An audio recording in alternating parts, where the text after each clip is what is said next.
Alright, check 1 2, check 1 2. Mic is working this time, thankfully. I think the last time I turned on the mic, it was, I thought it was on. I guess it was not. Anyway. Hey everyone, welcome to this stream. How's it going, everyone? How's it going? Hey Tactician Chance, welcome. How's it going?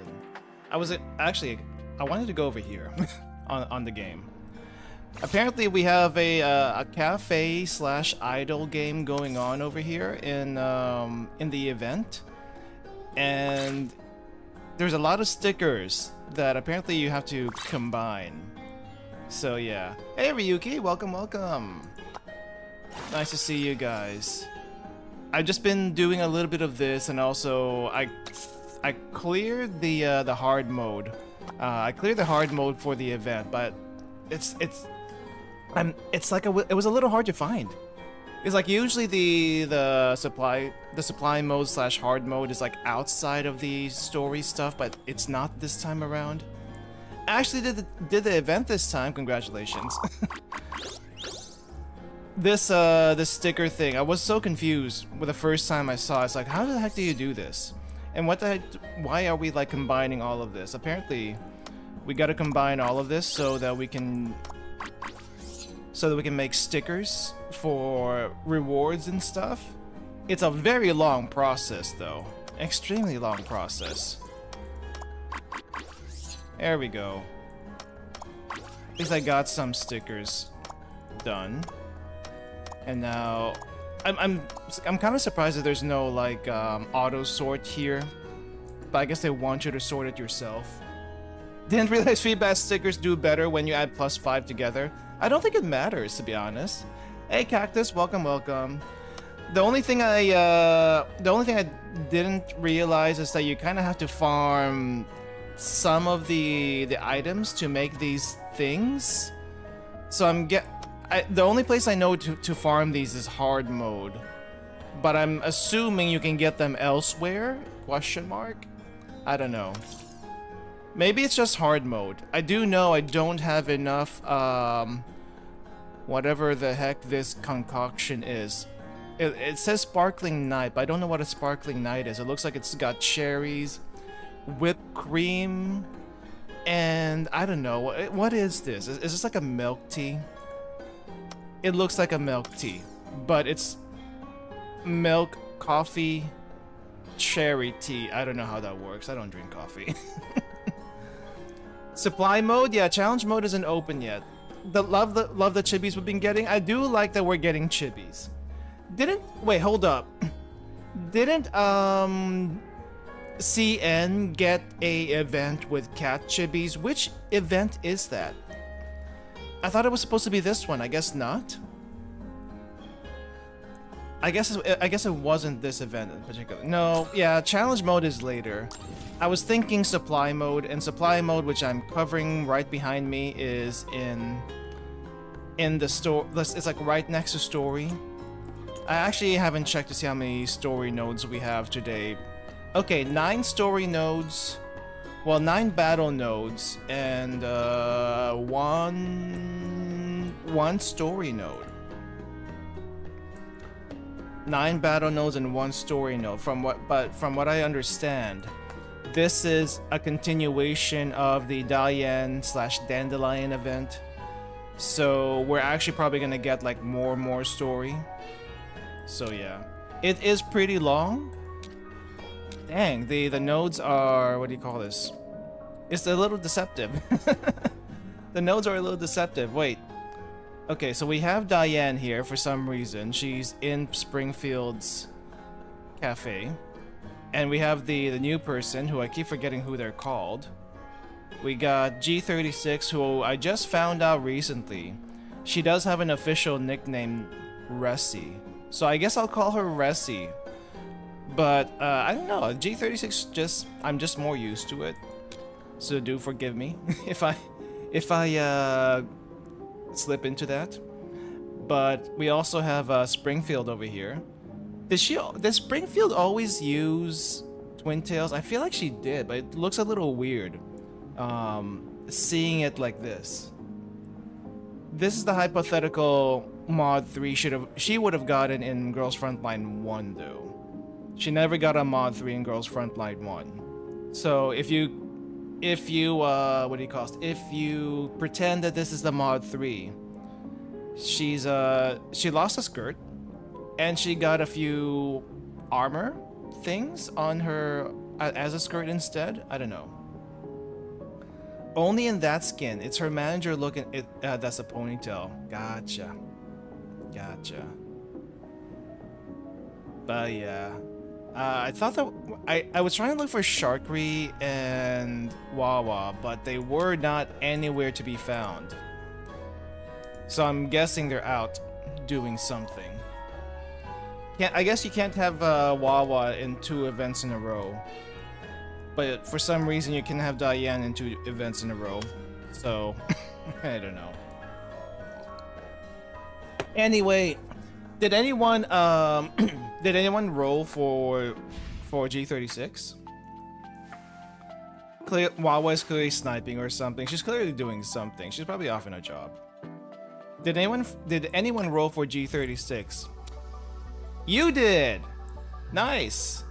I'm assuming you got her.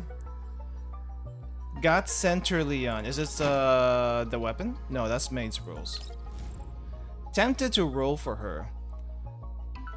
I'll be honest, I'm kind of tempted to roll for her because I need like another healer apart from Cheetah and apart from Coffee.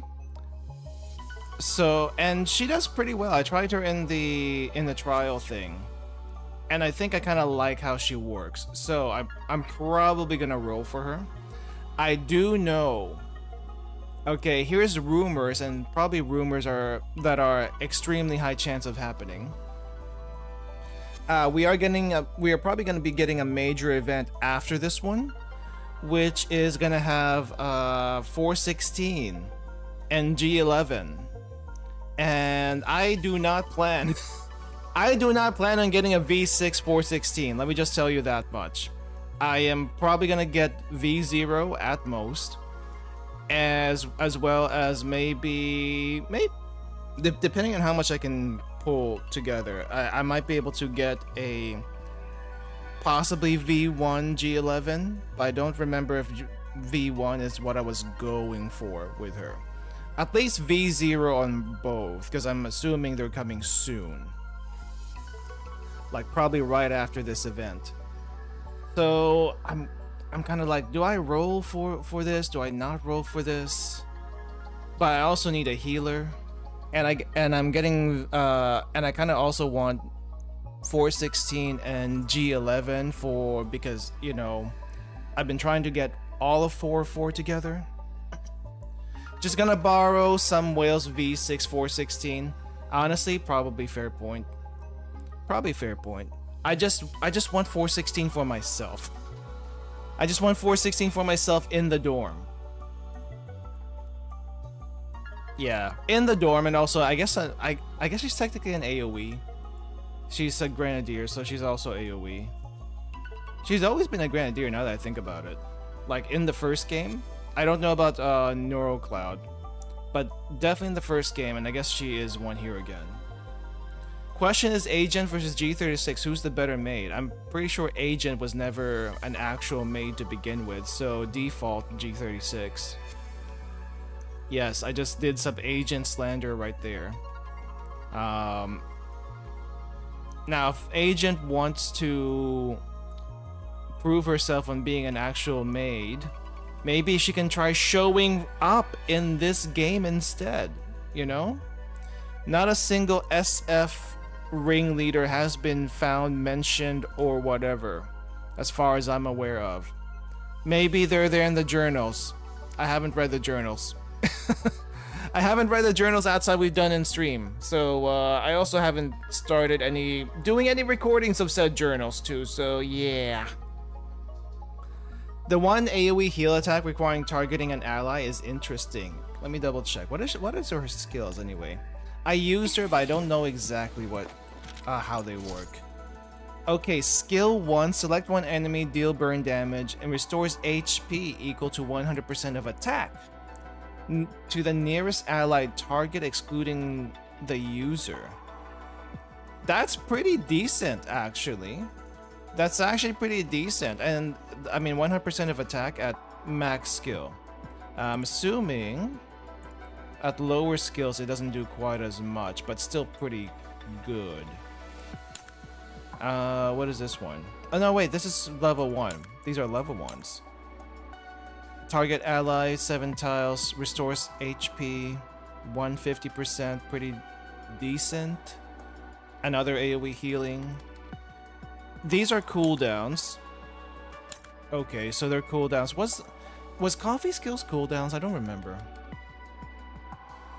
Overburn's so good with aggro. Actually, I mean, I may as well start trying to build a burn team, because burn is burn teams are so crazy later on, especially once you get Vector, right? Once you get Vector, burn teams are gonna be so insane. They're not that bad right now, but they'll be even better later. But let's see. Healing is distributed evenly amongst all targets. Oh, I didn't see that. Also deals AoE damage to enemies. Wait, she heal and attack at the same time? What? I guess I did use it. I just didn't realize that's what she did. She heals and attack at the same time. Interesting. Hey, Gaming Ozzy, welcome. Yeah, multitasking. I mean, she basically got the Koharu bomb. She basically got the Koharu EX skill over here. Except Koharu's EX skill just does not distribute the healing, at least. So good for melee dolls in the thick of it. Who actually uses melee dolls? Quick question, who actually uses melee dolls? We only have 2 melee dolls to date. I guess 3 if you count Faye later on when she gets there. The CZ doll, CZ handgun doll. Thoughts on VSK94's PV? I haven't seen the actual PV itself, so I guess we can take a look at it before we get started.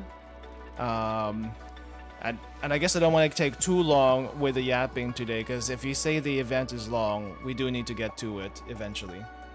Hope she's not smuggling smut like Koharu does. Yeah, I mean, Resi's better than that. Let's see. 100% of attack to all allies, cleanses 2 debuffs, removes stun and fear. Restores 7 stability. Holy crap, this is cracked. You do need full confectants to use it, but this heal is cracked. I think I need her. I think I want her. And as soon as I say that, Fate is gonna make me try to spark for her. Like an old XCOM 2 build. I want more melee before getting back into the game. Fair enough. Fair enough. I think CN has 3 melee right now. Krolik, Ulrid, and possibly Faye? I haven't seen much out of Faye, so I don't know. But yeah, let me see. I do have some stuff with VSK. I guess she's called Nikita now. I don't think I saw the PV, but we can look at some info on her really quick. Let me just bring it up here. I think it's this one. More backup attacks, the better in my eyes. Cake is a lie. Oh yeah, I didn't see her passive. I should have checked that. CZ and her scoped axe. Yep.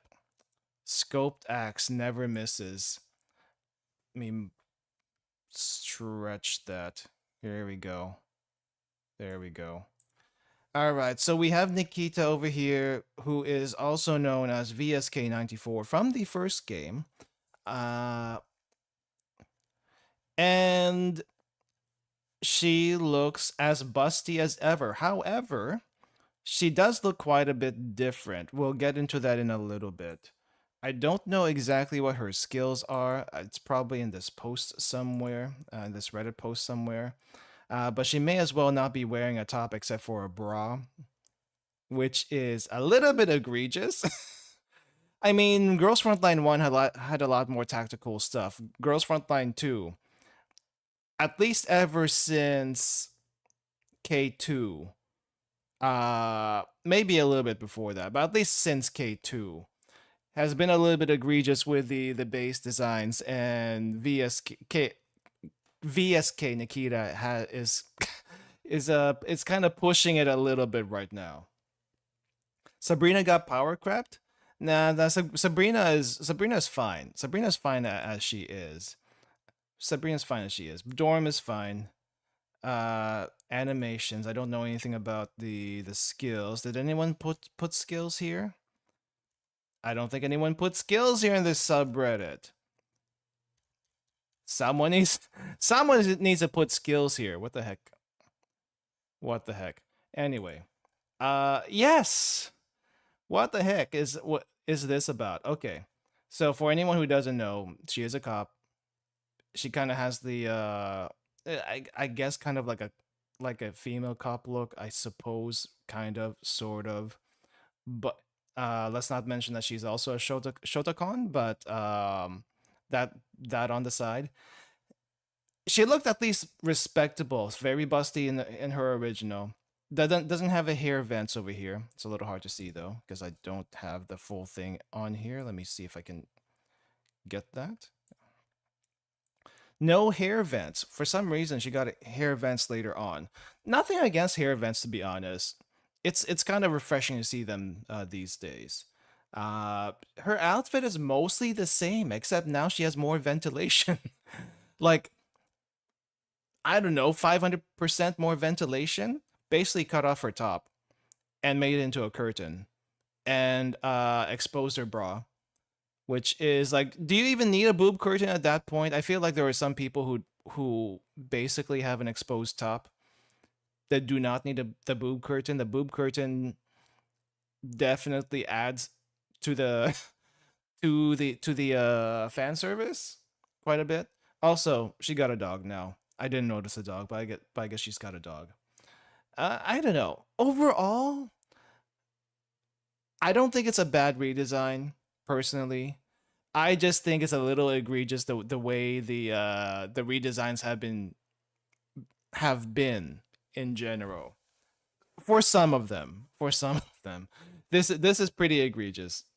But overall not bad. I don't know. How do you guys feel about it? For the ones who have an opinion anyway. She's mostly the same. I feel like she's mostly the same, just minus that. This is the most egregious thing. Also, the thing that gives me less and less hope that we're gonna be getting Children's Day skins at all. Children's Day skin probably not happening anymore. Actually, probably not happening anymore. Like, what the heck? They basically took the cheerleader outfit and put it on her current model. And if I just pretend that this is basically a glorified swimsuit, I can feel a little bit better about that. But I don't think that's the intent. I don't think that's the intent. But it basically looks like a glorified swimsuit when you look at it in action. But it's missing. Oh, I mean, it's missing quite a bit to be a proper anything outfit. So it might as well be a swimsuit. We're releasing swimsuits, and there's just a very unique swimsuit as far as I can tell. Yeah, that's a swimsuit. You can try to convince me otherwise. That's a swimsuit. It can't be anything but a cheerleader style swimsuit. Yes. They probably don't want the skins that change the whole model size. I mean, the difference between her and Coffee isn't that much, to be honest. If they made something shorter than Coffee, yes, okay, sure. The model size would be drastically different. But I guess for now, let's just get the base stuff in here. But yeah, this makes me a little sad. This one makes me a little sad. This I can this I can understand. This I'm okay with, kind of. This just makes me sad. It's like how much money are we trying to get? Yes. Yes. But also, even if that wasn't the case, um even if that wasn't the case, this just tells me no, we're probably not going to be doing Children's Day skins anytime soon or ever. And like crap. Well, there's that.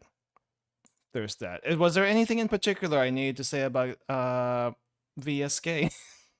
I don't know if there was anything in particular I needed to say about VSK, but I just noticed that I do have enough tokens to get Lotta's skin. And I'm kind of tempted. With all the lack of actual good skins. This is the next best skin, to be honest. Though I don't know what it actually changes animation wise. Probably not a whole lot, minus her EX skill.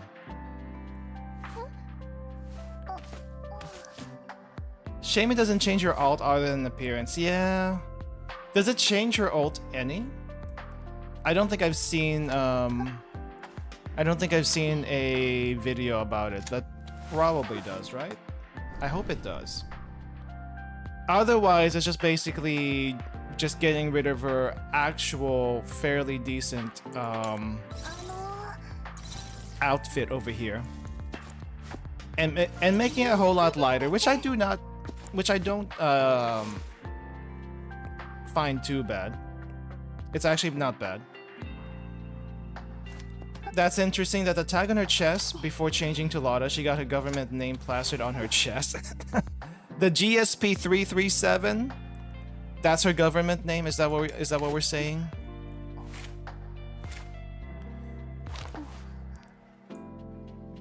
Benelli M1 Super 90. Oh wow, it really is. That's basically her gun model. I think she did mention briefly at the beginning of that event. She wanted to be called Lotta instead of GSP 337 anyway. Okay, good point. Good point on that. I did not notice that. Also, what the heck? Hold up. Is this a phone? Is this a phone? Is this a phone on a belt? What is it supposed to do? Is it just some place to keep a phone, or is she like recording her run at the same time while doing that? I don't think I've ever seen this before. She has a carrot on her butt? Not quite on her butt, but it's pretty close to her butt. Let's see. Can I poke it?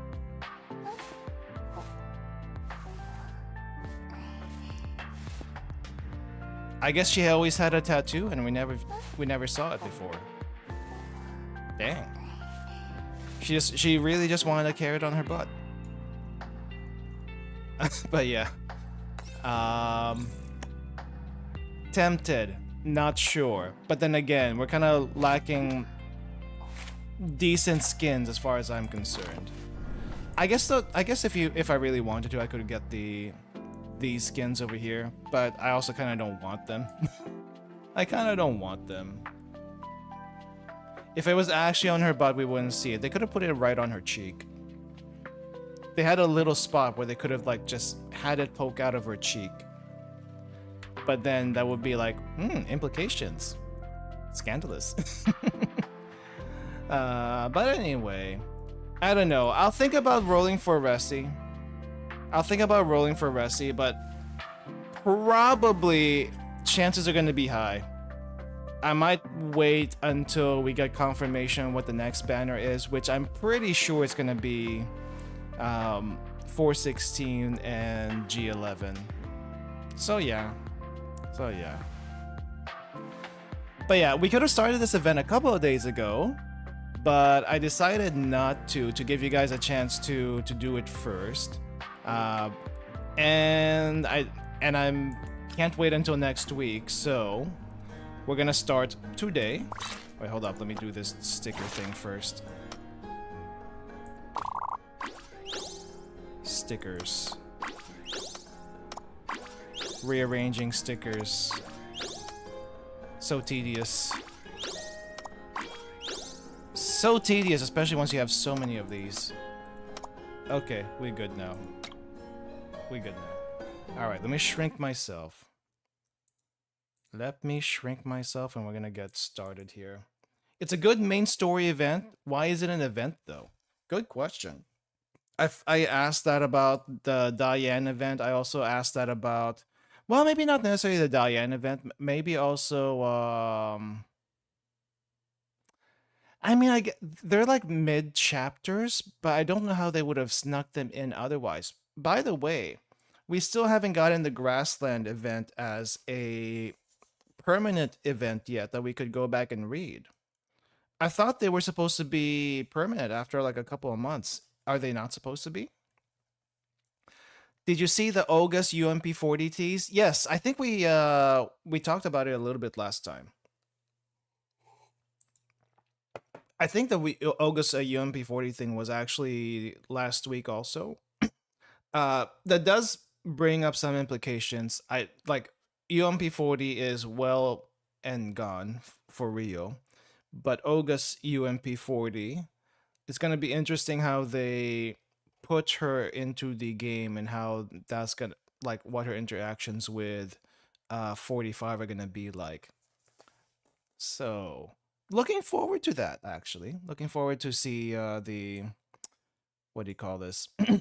The reactions from 45. I'm assuming 40 is already around. If she's not around yet, then it's gonna be interesting to see what 45's reactions are gonna be when that does happen. The game came out in December, right? Barely 3 months old. Yeah, I mean, technically speaking, the global version is 3 months old. But you know, I'm just saying that I thought that's what they did in CN, so I thought they would have done it here too. But if not, okay, just wait a little bit more, I suppose. I did forget that it's only been about 3 months since the game released. It feels a little bit longer. I don't know. Does anyone else feel that way? I feel that way. I kind of feel that way. But technically speaking, it hasn't really been that long, and we're already getting 416. And how long did it take for CN to get 416? Like roughly 6 months or so, if I'm not mistaken. Also, I just saw the Springfield sticker up here on the menu. It's kind of cute. We actually got a peek of that in Lena's journey, discussing about bringing 40 back, so to speak. Ah, in the journal. I need to go back reading the journals. So yeah. Probably because it's an established franchise. Also, we're a year behind, and probably they want us at least 6 months behind. Got you. Got you. Anyway. I guess it's the first time also we've seen a lot of NPC chibis. But if you think about it, they did have the ability to do this in Girls Frontline 1 because I feel like these chibis are kind of based off the Commander chibis. The Commander chibis where you can swap clothes and stuff. They do kind of feel look like they have that feel to them. And the Commander can be like a guy or a girl. So, yeah. Minus the old guy over here. Minus the old guy over here. I don't remember being able to do like a old man skin. And this, I don't know what this one is. Another office worker? My only, what do you call this? Request is that I should be able to pick them up. But I can't. I can't pick them up. I can't pick anybody up. Which is a little sad. Anyway. Let's go and get started with the event. If you guys are saying it's as long as it is, I don't want to take too long with yapping here at the beginning. Even though I don't mind talking. I like a bit more. But yeah. Is it voice? Is it not voice? I guess if it's voice, that'll make it easier on me. But I did hear that they had to rewrite the G36 event from CN because apparently, which I didn't know, and I'm not sure if I mentioned this last time, there was a different team working on the Girls Frontline 2 story for a while. And I guess that's how we got the Raymond thing, the whole Raymond situation, which I don't mind personally, but a lot of people did. So 5 to 6 hours to complete. Okay, depending on our pacing today, we might have to split this event in 2 streams, depending. All right, we'll see. We'll see where we are once we get around, let's say maybe 4 or 5 over here, and then keep going for that one. The story part is long. Yeah, we'll see where we get after the story, and I'll look at the time, but we'll check it out. All right.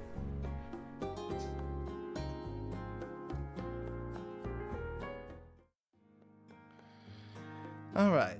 The first rays of daybreak stream in through the trees that line the pavement, shining into a perfectly ordinary little cafe by the side of the street. A girl dressed like a shop attendant is hard at work. She's cleaning up the planters, making snacks, and changing out the coffee beans. Is this Springfield? She systematically works through the tasks that have to be completed before the cafe can open for business. Perhaps it's because her neural cloud is occupied by these routine tasks, but she doesn't seem to notice the footsteps approaching her. Good morning. Springfield circles around to the other side of the counter and watches the look of surprise of the other girl's face with interest. Oh wait, is that someone else?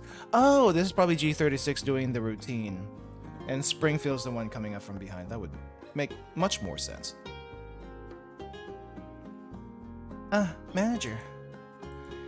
It's not often that I find you so distracted, Resi? We'll just call you Resi. My apologies. Why must you apologize? The point of this cafe is to help everyone live a relaxed life after all. Resi and Springfield look up at the same time. This cafe, decorated in a retro style, has a signboard reading Zucchero at the front, at its door. This is retro? Excuse me? This looks like early 2000s, maybe even current 2000s cafe look, and you call this retro? I mean, I guess in the 2070s that makes sense. Exactly retro. Well, it is 2074, true. It also makes me feel old. The Zucchero Cafe is not only a popular hangout for the local residents, but also a secret clearinghouse run by the ex-Griffin dolls to help their colleagues obtain information and seek help. Ah, underground information broker. Gotcha. After many years, the cafe has gradually put down roots and flourished, and it is entirely due to the efforts of the dolls who run it. Springfield nods to Centauressi and smiles. Well, being able to see you this relaxed proves that my hard work hasn't gone to waste. Of course, I'll continue doing my best with you from here on out, manager. I'll be counting on you. That said, they are here today. Who's they? But in that case, we won't need to worry anymore about the security situation. Hey Levante, welcome. Hope you enjoy your stay. We're gonna be going through the story for this Girls Frontline 2 event/main story subchapter. So there's gonna be a lot of reading. So just FYI, get some snacks, get something to drink. Everyone, by the way, and sit back. And I'll try my best to not I'll try my best not to screw this up too much. Indeed, right now Zucchero is probably the safest place in the entire city. This also means I'll be able to put all my focus onto the day's task. After all, the preparations for today must be handled with the utmost rigor. You have a point. Let me help you too. Centauressi nods. Springfield steps behind a nearby cabinet and quickly dons an apron before helping to portion out the desserts Centauressi has made before placing them into the cold case. I do kind of wish they had a different sprite for Springfield over here without the apron. I just think it would be neat because here they said she puts the apron on, but she already had the apron when we first see her. Alright. thanks for dropping by, and good luck with your work. Hopefully the VOD will be watchable by then. Okay, let me continue. Seemingly spotting something of note, Springfield pauses as she tops off the milk in the coffee machine. Then she leans in close and takes a sniff of the grinder hopper. Oh, is that what it's called? I have seen one of these things before. There was a coffee shop in Korea that I went to once for just to get a morning drink, and they had this gigantic thing in the basically on the floor of the cafe. Let me see if I can find it. It's actually pretty interesting to look at. Sorry for the music cutout. The game just does that. Where is that picture? Oh crap! Which folder was it? I started using a different folder system after a while. Oh, it's probably this one. Let me see if I can find it. But it was a pretty interesting looking contraption at the back of the cafe. Where is it? I see the cafe. Oh, here it is. Here it is. I don't think I got a close-up on it, which is a bit of a shame. But let me see if I can put this up on screen. May have to do it this way. Love the smell of coffee, but can't drink hot beverages that well. I do also like the smell of coffee. I just don't like drinking coffee itself, though I do try it every once in a while. Okay, come over here. See if we can actually get this thing. Here we go. So this is I think this is what they're referring to, the grinder hopper. Basically, it's just that gigantic machine that looks like you can toss in coffee beans and stuff, and you can also, I wasn't sure if this like an old-timey grinder hopper or not, but this has settings for roasting time, air temperature 1, air temperature 2. I'm not sure why there are two air temperature settings here. And then a roasting temperature. There's like 3 different settings on here. It looks pretty impressive. And upon closer look, I guess it's not an old-timey coffee grinder thingy. Hold on, let me zoom back in. It's not an old-timey coffee roaster, but it definitely has a lot of style. It has a lot of style to it, and I do appreciate it. I guess there's also a vent that's attached to this thing, which is a little interesting. You probably can't see it in the thing over here. Let me see if I can drag that. There is a pipe that connects over here next to the roaster, and there's a pipe that goes up, around, and I think out. And I don't know what kind of fumes this thing expels to the outside, but I'm hoping they're good coffee fumes. But yeah, these things are so interesting. It wasn't in use when we were there. I was with someone else at the time, but it's a pretty neat thing to look at. If you guys want to know what this coffee shop is called, it is called Deep Coffee. It's actually called Deep Coffee. And if you're ever in Korea, around Seoul, you might be able to run into it. Anyway, just wanted to show that because it's so interesting. I think that's what they're talking about over here. Oh my, are the beans in the machine from your private reserve of Black Ivory coffee? Black Ivory coffee? Anyone know what that is? These things are too precious for most merchants to sell, even in the satellite city. As I recall, you saved up many collapsed pieces to buy them. Oh geez, they're expensive. How much is a cup of coffee? How much is a cup of coffee around here if they cost collapsed pieces? Are you going to use them all today? Upon hearing Springfield speak, Ressi's face flushes a faint pink. $10 a cup? Dang. I can actually see that. And this ain't even a Starbucks. Yes, I would like to make the best possible coffee I can today. Any special reason for today? Resi turns the calendar on the counter to a new page with a thoughtful look on her face. Each box on the calendar is filled with entries for events in different styles of handwriting, such as meet with coffee bean supplier, trim the lawn. Lawn? They have a lawn here? 100th Zucchero live and so on. 100th? Wait. Sharky has done that many concerts already? A kilo of that is like 3K? Holy crap.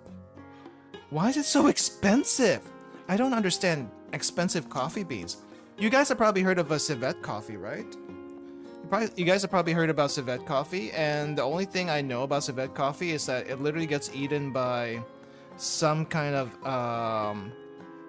animal, and it gets digested a little bit, fermented, let's say, in ye animal's stomach, and then poops out. And I don't know why people go after it when others have said it just tastes like normal coffee. I don't get it. Doll-operated coffee shop. Clearly, it's high society. Clearly. I mean, the maintenance cost can't be that cheap, you know. Even with maintenance costs, I don't think they have to be maintained that much, since I don't think they're fighting as much. I hope not, anyway. Meanwhile, today's box has only one word on it. Cheaper than Elmo, true. Reserved for a special occasion. About that. Have you wrapped the gift for our customer yet? Of course. I've modified and cared for it in special ways, just so our customer will feel the full extent of the surprise you've prepared. They're so cryptic, holy crap. Well done, Resi. You've covered all the bases. I honestly don't know how the cafe would manage without you. You flatter me. All this is just standard procedure. Oh yes, the cookies are almost done. Would you like to try them, manager? I think not. I have some other work I need to wrap up. I do hope they have taste buds, because they are running a cafe. Pretty sure they do, at least. The rest is up to you. I'll take care of it for you. Resi doesn't say anything else, turning aside to let Springfield through, as though they've rehearsed this movement countless times before. I don't see that coffee grinder. Where the heck are they keeping it? Or a coffee roaster. I do like this kitchen, though. I know they showed it before, and it's very 3D. But I do like the kitchen vibe. Springfield opens the door to the kitchen and pushes the cake flour on the shelf to one side, before moving the syrup on the topmost shelf into another cabinet. After tidying the place up, she moves the cabinet aside, revealing a patch of wall whose colors are brighter on account of not being exposed to the sun as much as its surroundings. Finally, she knocks twice on the wall. Oh, secret wall? The wall section creaks, and then it suddenly splits open along a hidden seam, revealing a secret passage, just large enough for a single person to pass through. Holy crap, they got a secret wall in the cafe. This is like legit underground operations in a business. Wait, this place looks normal though. Unless they're just reusing the background. In the darkness, Springfield expertly feels her way along the wall and finds a switch on it. A light comes on and illuminates the interior. A huge display monitor dominates the cramped room and turns on with the lights, displaying several locations being monitored by security cameras. Springfield scans the images on the screen, then presses the intercom button below it. Alright, let me get this done. Right on time, Manager Springfield. We've managed to hire several very capable staffers recently, so I'm much less busy now. So have you got any new stock lately? Of course I have. What kind do you want? I'll go with coffee beans, in quotes. I'd like the sweeter kind. One of our regulars has developed a taste for them. Coffee beans, in quotes, sweeter, and regular? What? Also, have you received this special blend that Macchiato sent over last time? Oh yes, I have. It was delicious. Wait, what? Are they actually talking about coffee beans, or is this code word for something else? If you have more next time, I want it all. My, aren't we greedy? Can you blame me when your menu items are all excellent? Now then, back to business. That special guest I mentioned earlier will be visiting us today. I would like to ensure that nothing goes wrong with this meeting. As a supplier, can you provide the coffee beans today? Oh, looks like this guest of yours is quite the VIP. Oh yes, he's our most valued client after all. I see, and here I thought you were joking when you mentioned it last time. Someone saw John Wick and really like the continental concept, huh? Yeah. Oh wait. You really are a kidder. I always have taken my work seriously. Sorry, that wasn't what I meant. If you insist, I do have some extra coffee beans that I can supply today, manager. However, there will be an extra charge for a rush order like this one. Of course, we will settle our bill with you per standard procedure. Springfield soon receives a message. After she reads it, it automatically deletes herself. Oh wow. That kind of thing? My, this does help a lot. Beep. Beep. Beep. Just as she's about to continue, an internal call suddenly comes over her communicator. Pardon me, but it seems we have a bit of a situation in the cafe. We'll continue this later then. Thank goodness, having to put those filters on every single time.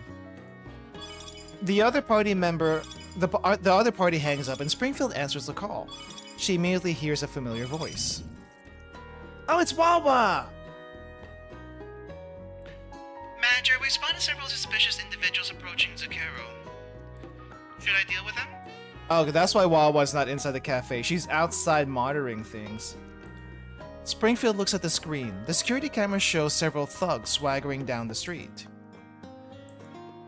It seems they're just troublesome guests, so we'll let Sharkry handle them.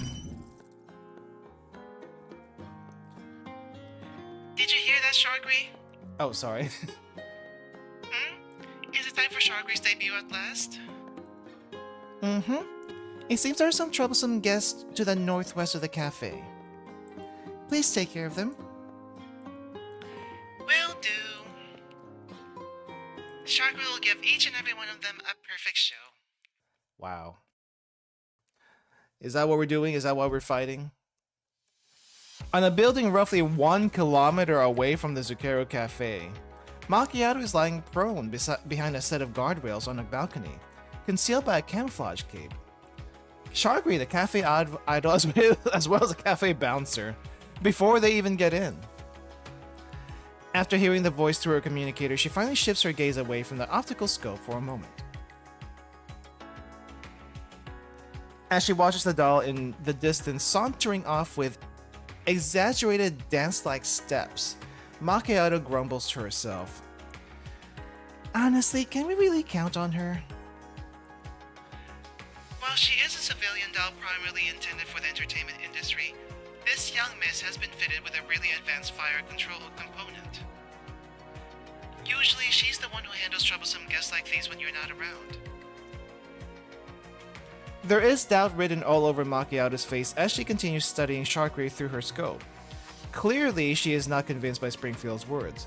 It also brings up to question why Sharkry, also Vepley, has a fire control. But I guess we'll find that out once we do their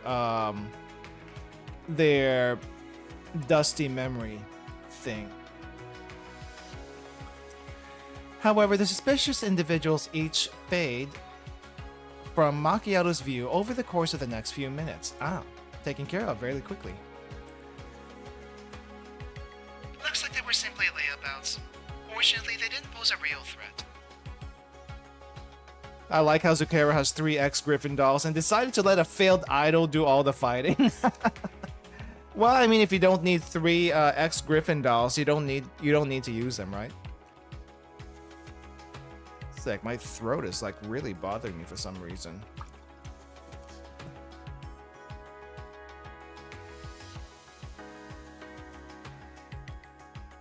All right, let's go. Sharkry, how are things? One moment, manager. This is the last of them.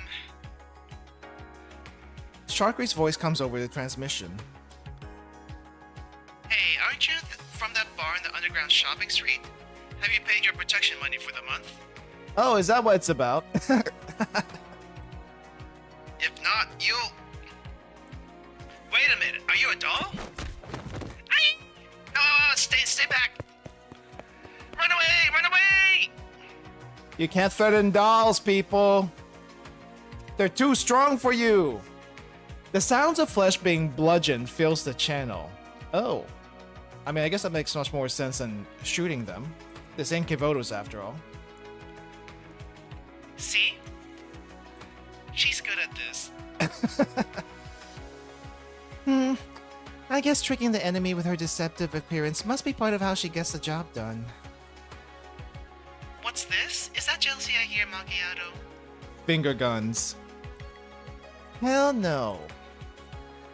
Who would be jealous of a spoiled little brat anyway? Besides, all I need is a gun in my hand. Kivoto's really made some standard skew. They really did. They really did. And that's a wrap. Sharkry suddenly cuts into the transmission, striking a pose before proudly declaring her work is done. Manager, I finished my mission without a hitch. Sharkry, what's up? Sharkry, what's that behind you? In the video feed, an arm slowly reaches out from a dumpster behind Sharkry. Oh, sneak attack. Sharkry glances back and delivers a lightning-fast kick that sends the arm back into the dumpster. It's nothing at all. Oh, you actually look a little bit worried, Sharkry. Did you miss something? Did you miss someone? So you just threw them into the trash? You could have at least dumped them in front of the nearest police box. Oh no. Oh no, my makeup's running. I need to go touch myself up. You have the stage now, Miss Macchiato. Wow. Huh? Huh? Hey, wait. I can't believe it. She went and spouted a bunch of crap and walked off just like that. I called her back. You should come back to Macchiato. He's not here yet, is he? Maybe I should keep watch until he sets foot into the cafe. Who is he? Who are we talking about? It's not me, is it? It's not the commander. The police will keep an eye on things for today. And besides, I'm sure you don't want to be stuck alone on a roof when he shows up, right? Fine, I got it. I'm coming back now, okay? There's so many comms usage. I'm starting to wonder if I should use the comms radio all the time. I know I didn't before, but I kind of want to try these days. Although she has an annoyed scowl on her face, Macchiato is already getting back to work on her final task. First, she opens her terminal and refreshes her data links. Scenes from the cameras monitoring the streets around the Zucchero flash through her mind. Macchiato's neurocloud carefully parses it and filters every single suspicious individual and sound, as well as windows and vehicles that could be used to spy on them. The 14th check reveals no suspicious conditions. The surrounding streets are safe. 14th. Very, what do you call this? Very thorough. I'm wondering if it's a commander that she's meeting today, but as far as I know, the commander's not allowed to meet with them in person, so it could be anyone. We'll see, I guess. Having reached a conclusion, Macchiato stands up and looks down from the highest ground in the city. As a professional sniper, she knows the layout of this place like the back of her hand. While this is a satellite city in the green zone, she can have a bullet in the opposition skull within half a second of any threat exposing themselves. should the situation call for it. Considering what kind of occasion this day is, she does not want any unexpected interruptions. Very special. After verifying the situation, Macchiato disconnects a data cable that's plugged into a floor port before returning her exquisite rifle into its violin case and leaping off the side of the building. I like how many adjectives they used here. Exquisite rifle? I mean, the WA 2000 is definitely very fancy.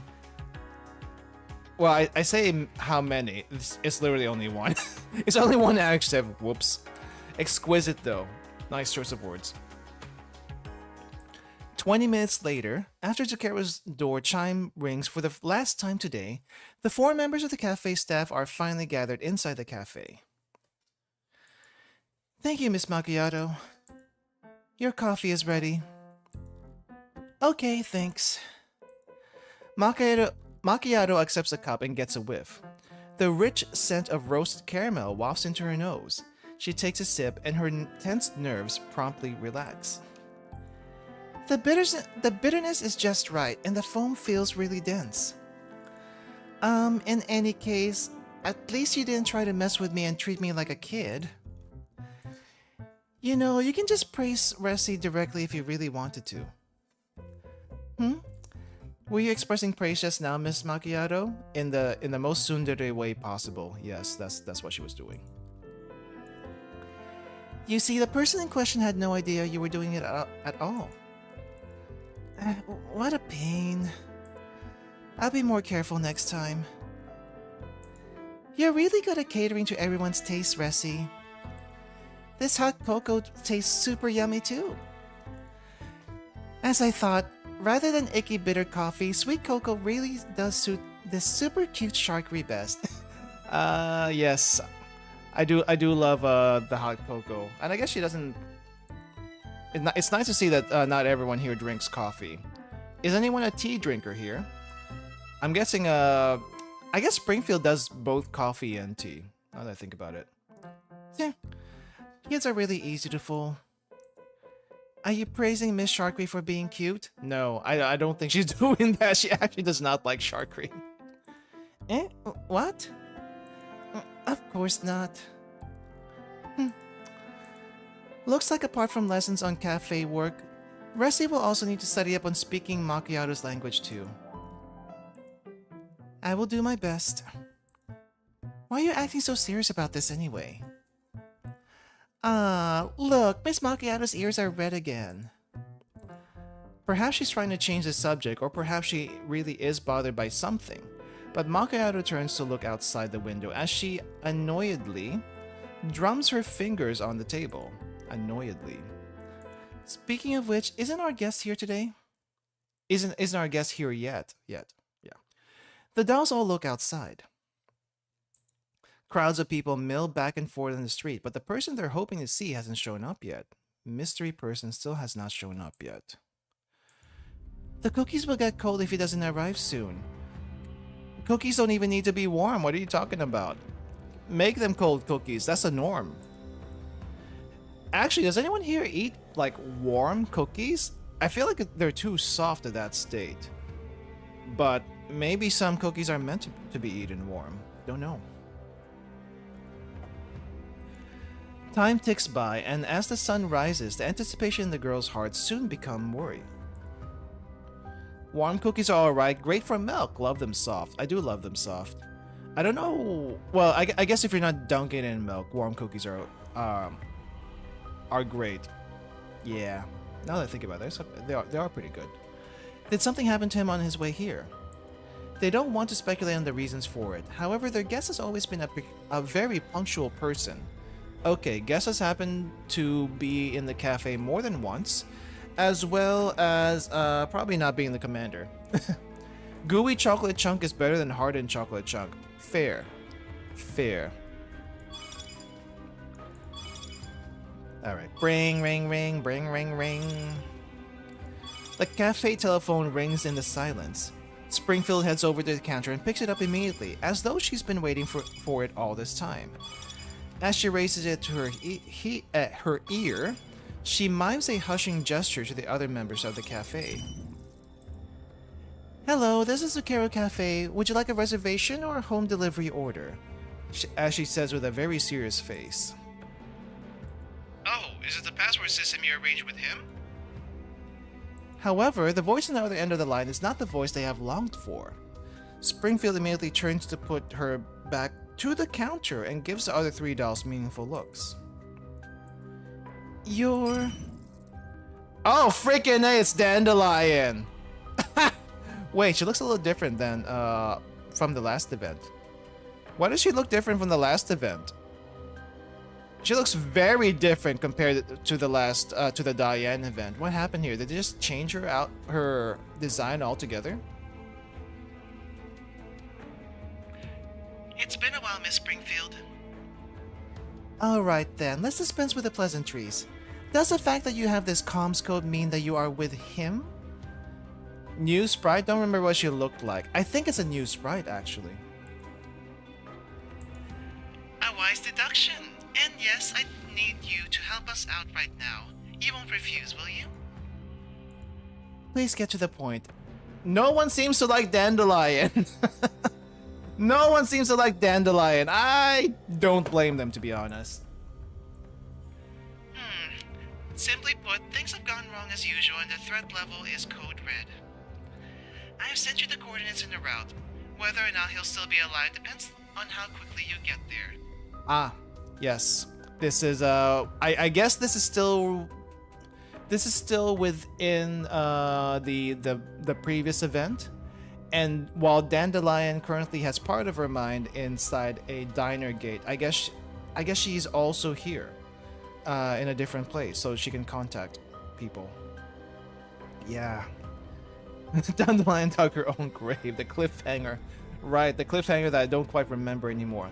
I think somebody was coming, and I think it was Wawa who was on the comms at the time, so it's probably right at that moment. See you later, ladies of the Zucchero.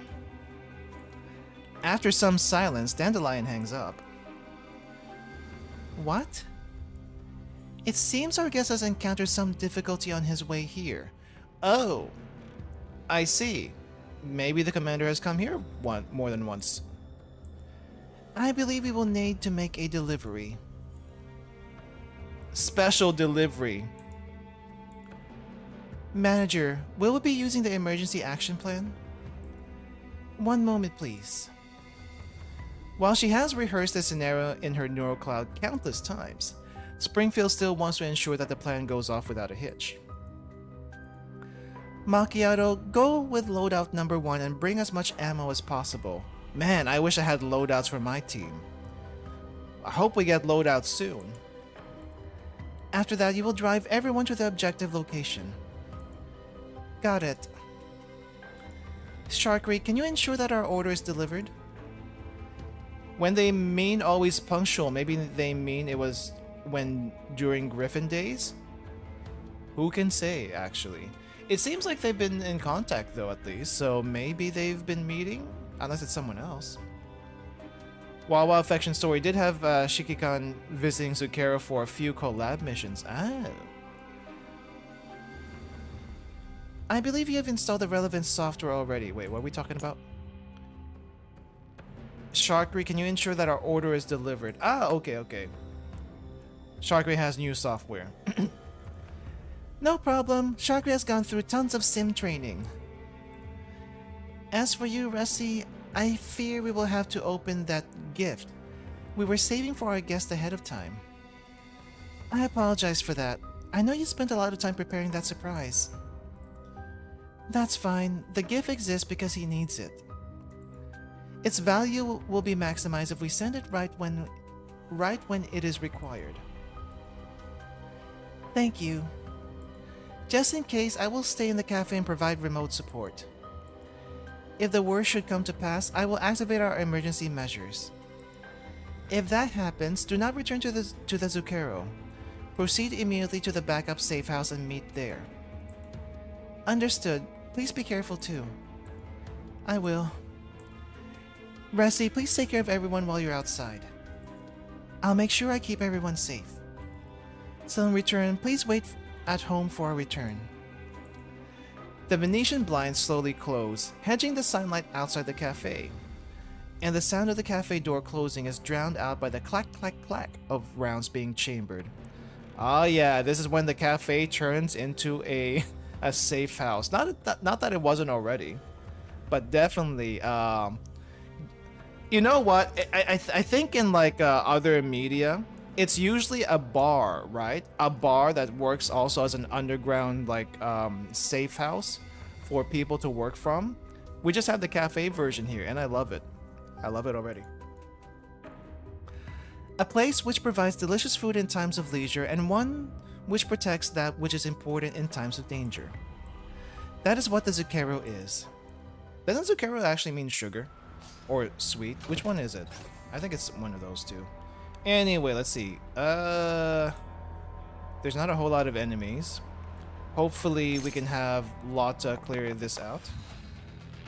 Cafe is more in theme with Springfield.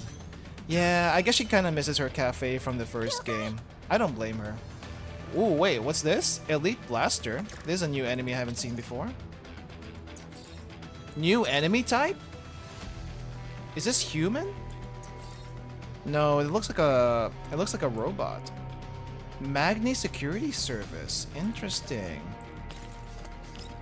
All right, can I do a triple kill? I can't even do a double kill. What the heck? Okay, let's get these two. Human with exoskeleton. It's a little hard to tell, especially after I killed them. I think it's just 4 enemies. Oh, they're mercs from the Diane event? Oh, they actually got proper sprites? Because the mercs from the Diane event all looked like they were like, what do you call this? Like 8 military units. So it's a little confusing.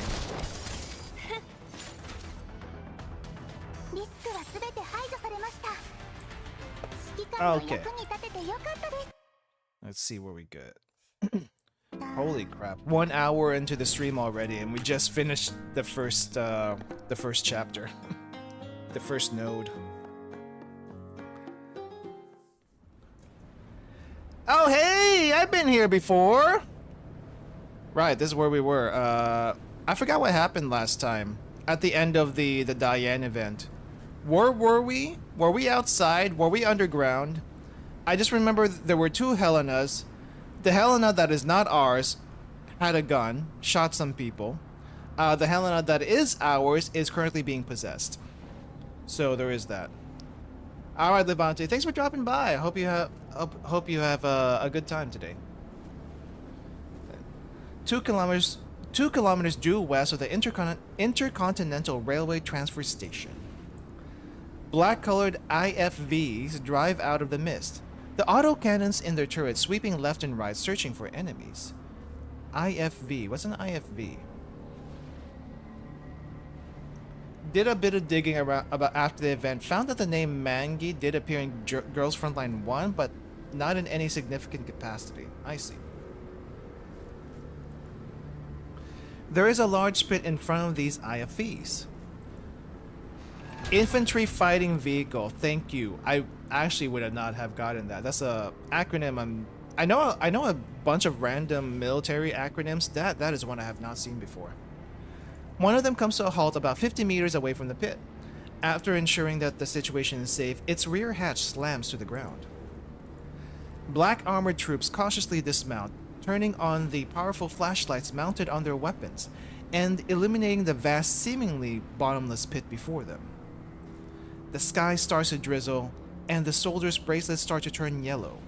However, the troopers ignore the rising particle density. They have special bracelets to signal to tell them if they're in like the yellow zone or the red zone. That's kind of handy. I think there's something like this in real life too, but not for collapse radiation at least. The Bradley? What does the Bradley look like? Hold up. Sorry, I need to see what the Bradley looks like. Bradley infantry. Oh, Bradley IFV. Oh, it actually says IFV.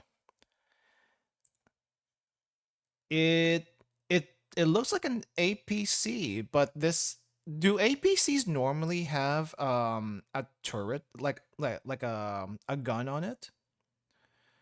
From my experience, APCs typically do not have guns on them, but I guess a light machine gun sometimes is put on them. Don't need humans don't need protection suits for yellow zone and above. They don't? I thought they still do. Not to signal if they are in the zones, it's a Geiger counter for a collapsed particle. That's what I was thinking of, the Geiger counter thing. The Geiger counter though goes beep beep beep beep beep. I don't think there's like one you can wear on your wrist as a bracelet. But nice. Also, I'm looking at the IFV. I can't quite tell how many people can fit in here, but I'm assuming a good 6 to 8 is very possible. APCs don't generally have a larger gun than an MG, but IFVs do have an autocannon. Ah, I see. There is one that shows numbers and one that doesn't. I see. The Sky Star. Oh, I read this. Oh, wait. That's a different sprite. After the squad disperses and takes formation, a red-haired woman? Lady? Emerges from the vehicle. She walks past the troopers and up to the pit. The troopers act like they don't see her. Their guns raise as they continue watching their surroundings for danger. I'm guessing you're the commander around here. I see this mangy thing. She raises a cigarette to her mouth and lights it before looking disdainfully into the pit and taking a puff. The rain unfortunately puts the cigarette out. The woman scowls and tosses the cigarette to the ground before forcefully stomping it out. Bad sign, my ass. It's just the same shit, different day. Returning character from the first game? It's probably from a later event, because I definitely do not recognize them just from the silhouette. Behind her, several more IFVs drive up to the pit. Black armored troopers quickly dismount and spread out to scan their surroundings. Soon they fill up the space in front of the pit. The badges on the black armored troopers proclaim them to be from I'm gonna say Mangi unless someone tells me otherwise. Oh, they're from Frankfurt? I definitely do not know them. I don't know anyone from Frankfurt. But their equipment and attitudes are markedly different from the average PMC grunt. The woman changes the channel on her radio and begins giving orders. Everyone, listen up. This is a hazard level 3 assignment. Charlie Delta Foxtrot teams, head underground and carry out Plan C27. Bravo and Echo teams, watch the perimeter. Alpha team, stand by. Now, as for our ROE, what's ROE in this case? Wait, what is ROE in this case? She takes out another cigarette and lights it. After taking a puff, she pauses for a moment. Rule of engagement, thank you. I believe we need to clarify some of these acronyms for anyone who is not familiar with any of these terms. Thank you. Then the woman slowly exhales a cloud of smoke before giving her orders. Dang. I mean, she looks like she's gone through quite a bit of stuff just looking at her. Her eyes also are a whole lot smaller than Polodnitsa and who was that other broker that we've seen before? I forgot her name already. But her eyes are a whole lot smaller. This is definitely Saga, thank you, or Saja. This is the eyes of experience in the battlefield, from what I can tell. Nice drip. I can definitely see that there's a much lighter set of clothing underneath there. She is human. I hope she is human. I don't think they trust a doll to command a human infantry for a PMC. Almost called her Vepli's mom. I think she would kill Vepli on the spot. I feel like she would kill Vepli on the spot. Kill everything that moves. You see that? That's what I mean. Kill everything that moves. The black armored troopers are silent. The woman gestures and 3 teams of men immediately pivot and head into the pit, while the other 2 begin establishing a defense line around them. The woman continues smoking her cigarette. The soldier behind her waits until she's done before walking up and asking her a question. Oh, you're actually human? Hold up. We like to admire a lot of female art on these streams, not just Girls Frontline 1 or 2 or even Blue Archive. But can we just appreciate that the outfit here? I think that's what we just fought recently. I don't know about exoskeleton, but this is heavy duty armor strapped on this guy. I mean, it's not like super heavy, but protection where you need it. Protection over here from getting shot in the throat. Protection on the sides. I guess you don't really need to cover your undersides too much. Ammo pouches on the front, yes. What else is there? I'm hoping this helmet is good enough to see out of. That's my main worry. Helmet that's good enough to see out of, as well as protect from at least light caliber bullets, you know? Anything too heavy will probably penetrate these armor. I would not be surprised. Just like what we did in the fight just a while ago. Adjutant Lentin, why are we deploying 6 combat teams on a single level 3 assignment? 6 combat teams, Lentin? Because the brass paid to deploy 6 combat teams. Not my decision. The brass said so. Even so, don't you think 6 teams is a little much? Does the Black Op this time Does the Black Op this time round really bother the brass that much? Just look. That was a look on her. Lentin points at the terminal in her hand, which shows a view of a trooper's helmet camera system. She grimaces in disgust as she looks at the insignia on the wall, and she covers it up by lighting another cigarette. Oh, I see she has a beef against Paradeus also. I got you. Paradeus again. The squad leader shakes his head. They've been way too active recently. It's been making us look bad too. You mean our nickname? Thanks to all this goddamn Black Op, even the rest of Mangi security forces would rather die than let us help them. I mean, have you even heard the nickname they gave us? Omen. You don't like it? We're the best of the best in Mangi security. We should be something like the Shining Edge, not Omen or whatever. Shining Edge. The woman suddenly laughs out loud, then cuts off her laughter by sticking a cigarette into her mouth. Oh crap, clicked too fast. After taking a puff and getting her breathing under control again, she begins to speak. These armors were a thing in Girls Frontline 1. They are really good against light ammo and enhancing the troops' physical abilities on par with a military doll. Had a feeling about the light ammo. I didn't think they would actually increase strength too. Pretty good. Frankly speaking, I actually like that name. Nobody who hears it is going to have any illusions about what they're going to do next. What we're going to do next. She points at the squad leader's head. Say, Kenny, when you became a security contractor, did you actually think you'd be keeping anything safe? I do love this tradition. I call it a tradition, but I think I kind of only noticed it in Reverse Collapse, where they give random NPCs that look like they could just be NPCs anywhere actual freaking names.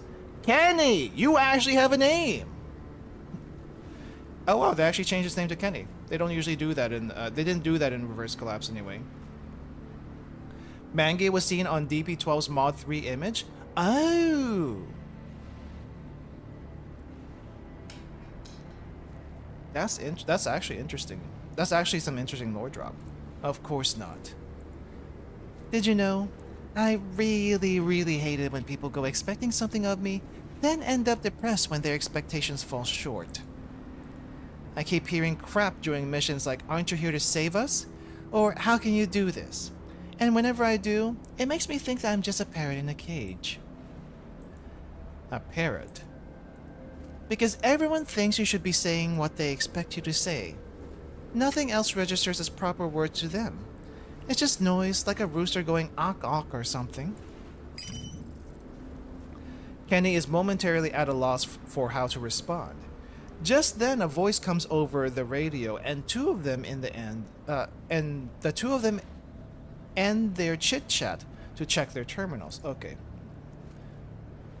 Oh. This guy also has a different set of armor. I see. Adjutant Lentine, we're closing on the target area, preparing to enter. Switch off all the security cameras, but leave one patched directly into our comm channel. Do not record any imagery from this mission. Roger. Really? No records? Why? Have Delta block off the entrance. Foxtrot will cover you. Use up all your explosives. Dang! The budget, though! Roger. Time for work. Lenton tosses the cigarette butt aside and heads for her IFV, with Kenny trailing after her. Once they get inside, the monitors inside the vehicle show the positions of the combat team members who have entered the tunnels and the view from their body cameras. On the screen, the black armored troopers are moving from the elevator platform toward a huge smashed gate. They enter the room beyond, covering each other in a leapfrog fashion. The room inside contains several dozen huge culture tanks with human body parts enmeshed with plant tendrils floating in the culture solutions. The power source in their middle glows dimly. We found multiple samples. The power has been shut off. There might be a contact risk. Stay away from those tanks. Inform all teams that the assignment's hazard level has been upgraded to 2. Oh, okay, so this is the case where the lower the number, the higher the risk. Gotcha. Understood. I'll let them know right away. Shh. Looks like their ritual site is down there. It's not often that there's one so close to a green zone. These lunatics are getting wilder and wilder. Don't let your ethics cloud your judgment. We take money to solve problems. We're just gophers for a small independent PMC. Take Bravo off sentry duty. Have them go down there to support the others. Was it level 1? I thought they said level 3. I'm pretty sure they said level 3.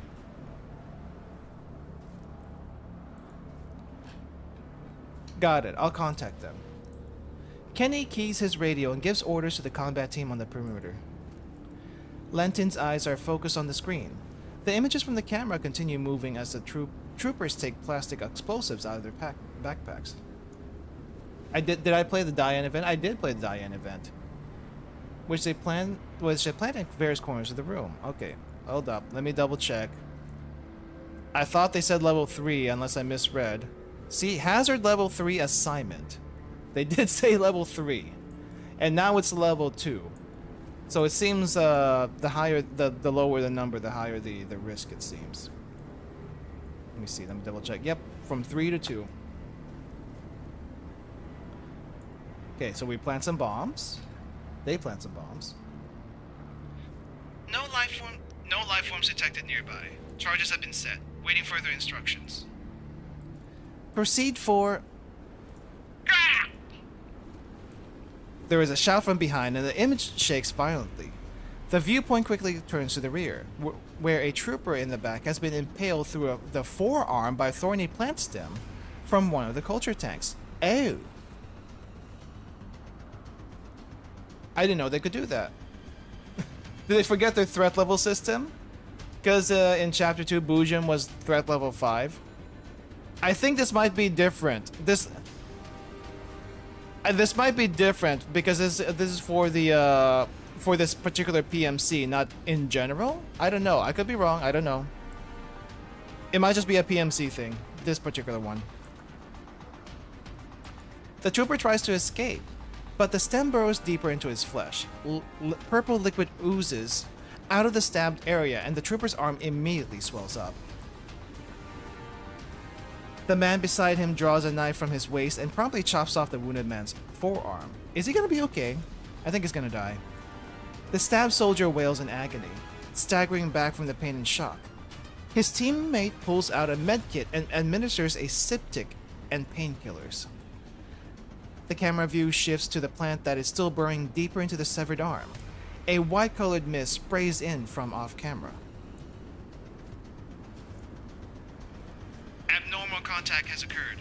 One man has been injured, suppressing with liquid nitrogen. The vegetation soon freezes over. Unable to bear the weight of the forearm, it falls to the ground and splinters into many pieces. How many times do I have to tell you not to approach those tanks? Lenton sighs and rubs her temples. Send him up. Will do. Lenton leans back into her chair and addresses Kenny in a mocking tone. Well, lucky him. For the low price of half an arm, he gets to collect a big fat compensation paycheck. That guy who was wounded was probably Makio. He's been with us for close to 10 years. Wow, 10 years in this job? I can't imagine anyone lasting more than 3.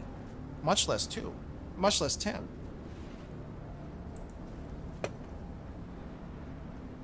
Close to 10 years. It's been that long already? You know, when I get sick of being an adjutant, you should take over. I'll go join a combat squad and get some random little injury. When the time comes, make sure to give me a nice little bonus, enough to retire with. Yeah, right, adjutant. Who else will be kind enough to share their compensation with someone else? You mean you wouldn't share yours with me? You mean you wouldn't share yours with me? Hell no. Wow, petty much.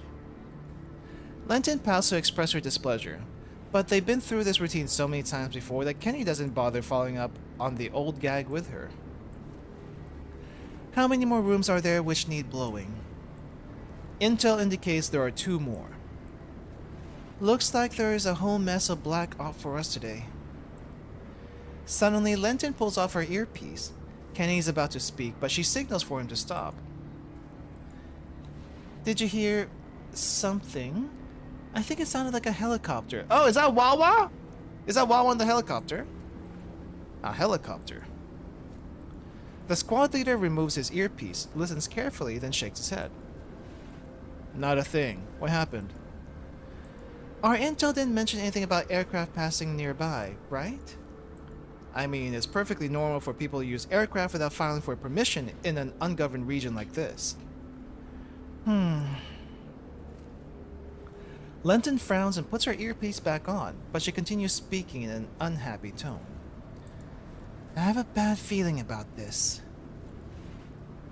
Adjutant Lentin, we just got a transmission from Bravo. They found an elevator that wasn't mentioned in the intel, and there's a large thermal signature coming from a chamber below the elevator. Oh, that must be the boojum. That must be the artificial boojum that they're talking about. I'll patch in a video feed from over there. The two of them turn back to the screen. It flashes, and then its perspective changes. This time, the viewer is looking into the pit with a thermal imager. Give me the size and composition of the thermal signature.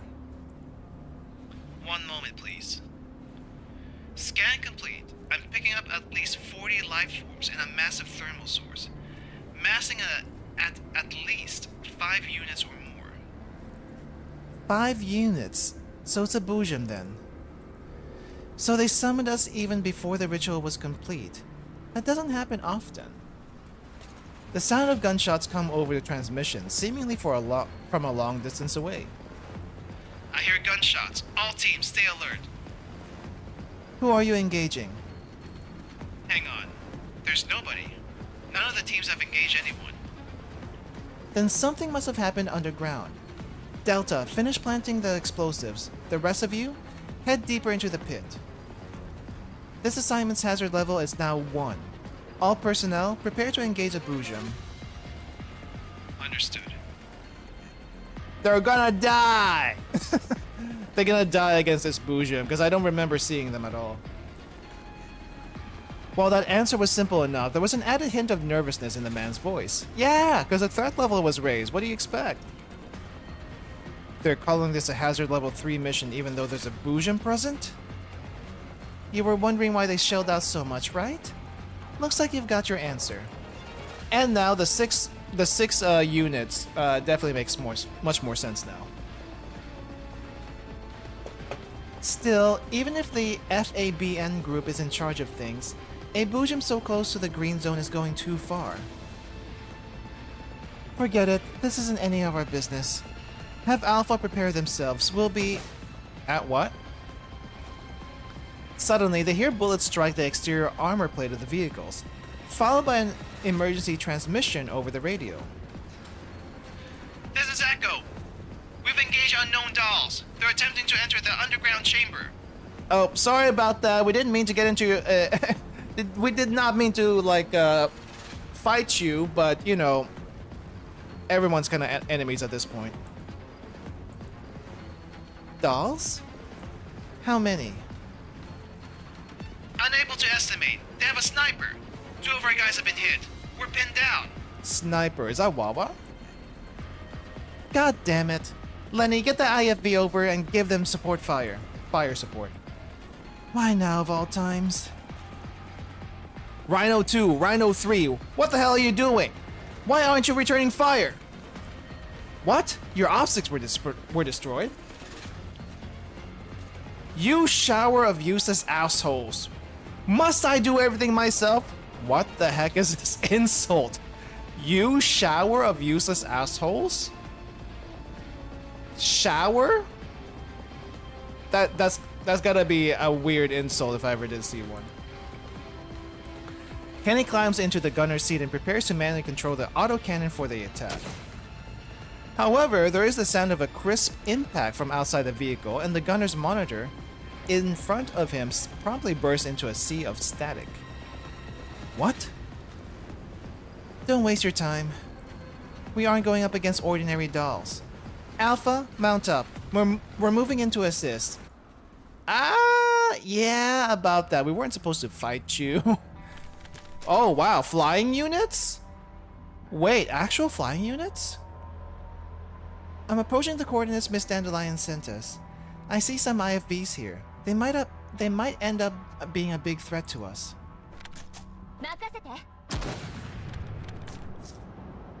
I destroy their optics. They shouldn't be able to do anything for the time being. Really? Is this time for a courtesy? Got it. Ready to break in? Yeah, give me 30 seconds. I'll be at your position ASAP. You know what? I'm liking that they upgraded the before battle cutscenes now a little bit. It's kind of nice.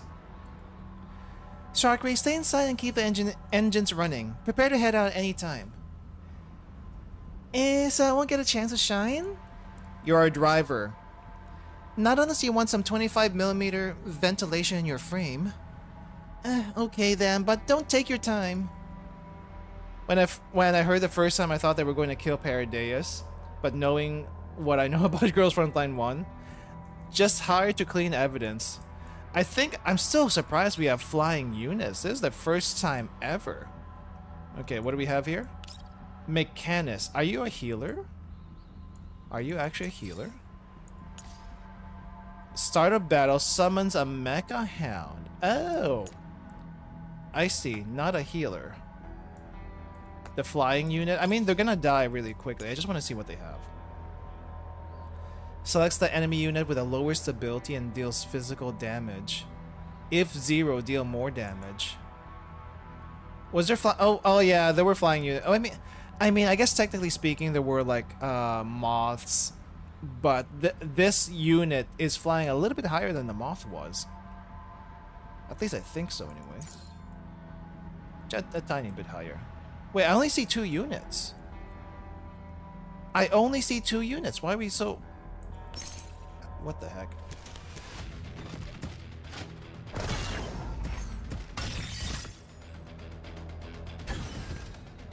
That's not a diner gate. What the heck? That is not a diner gate. Alright, let me see if I can shoot you.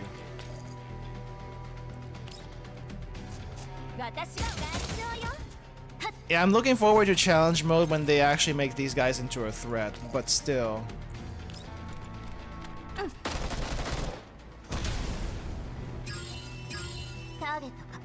It's an Xbox. Alright. Bye-bye.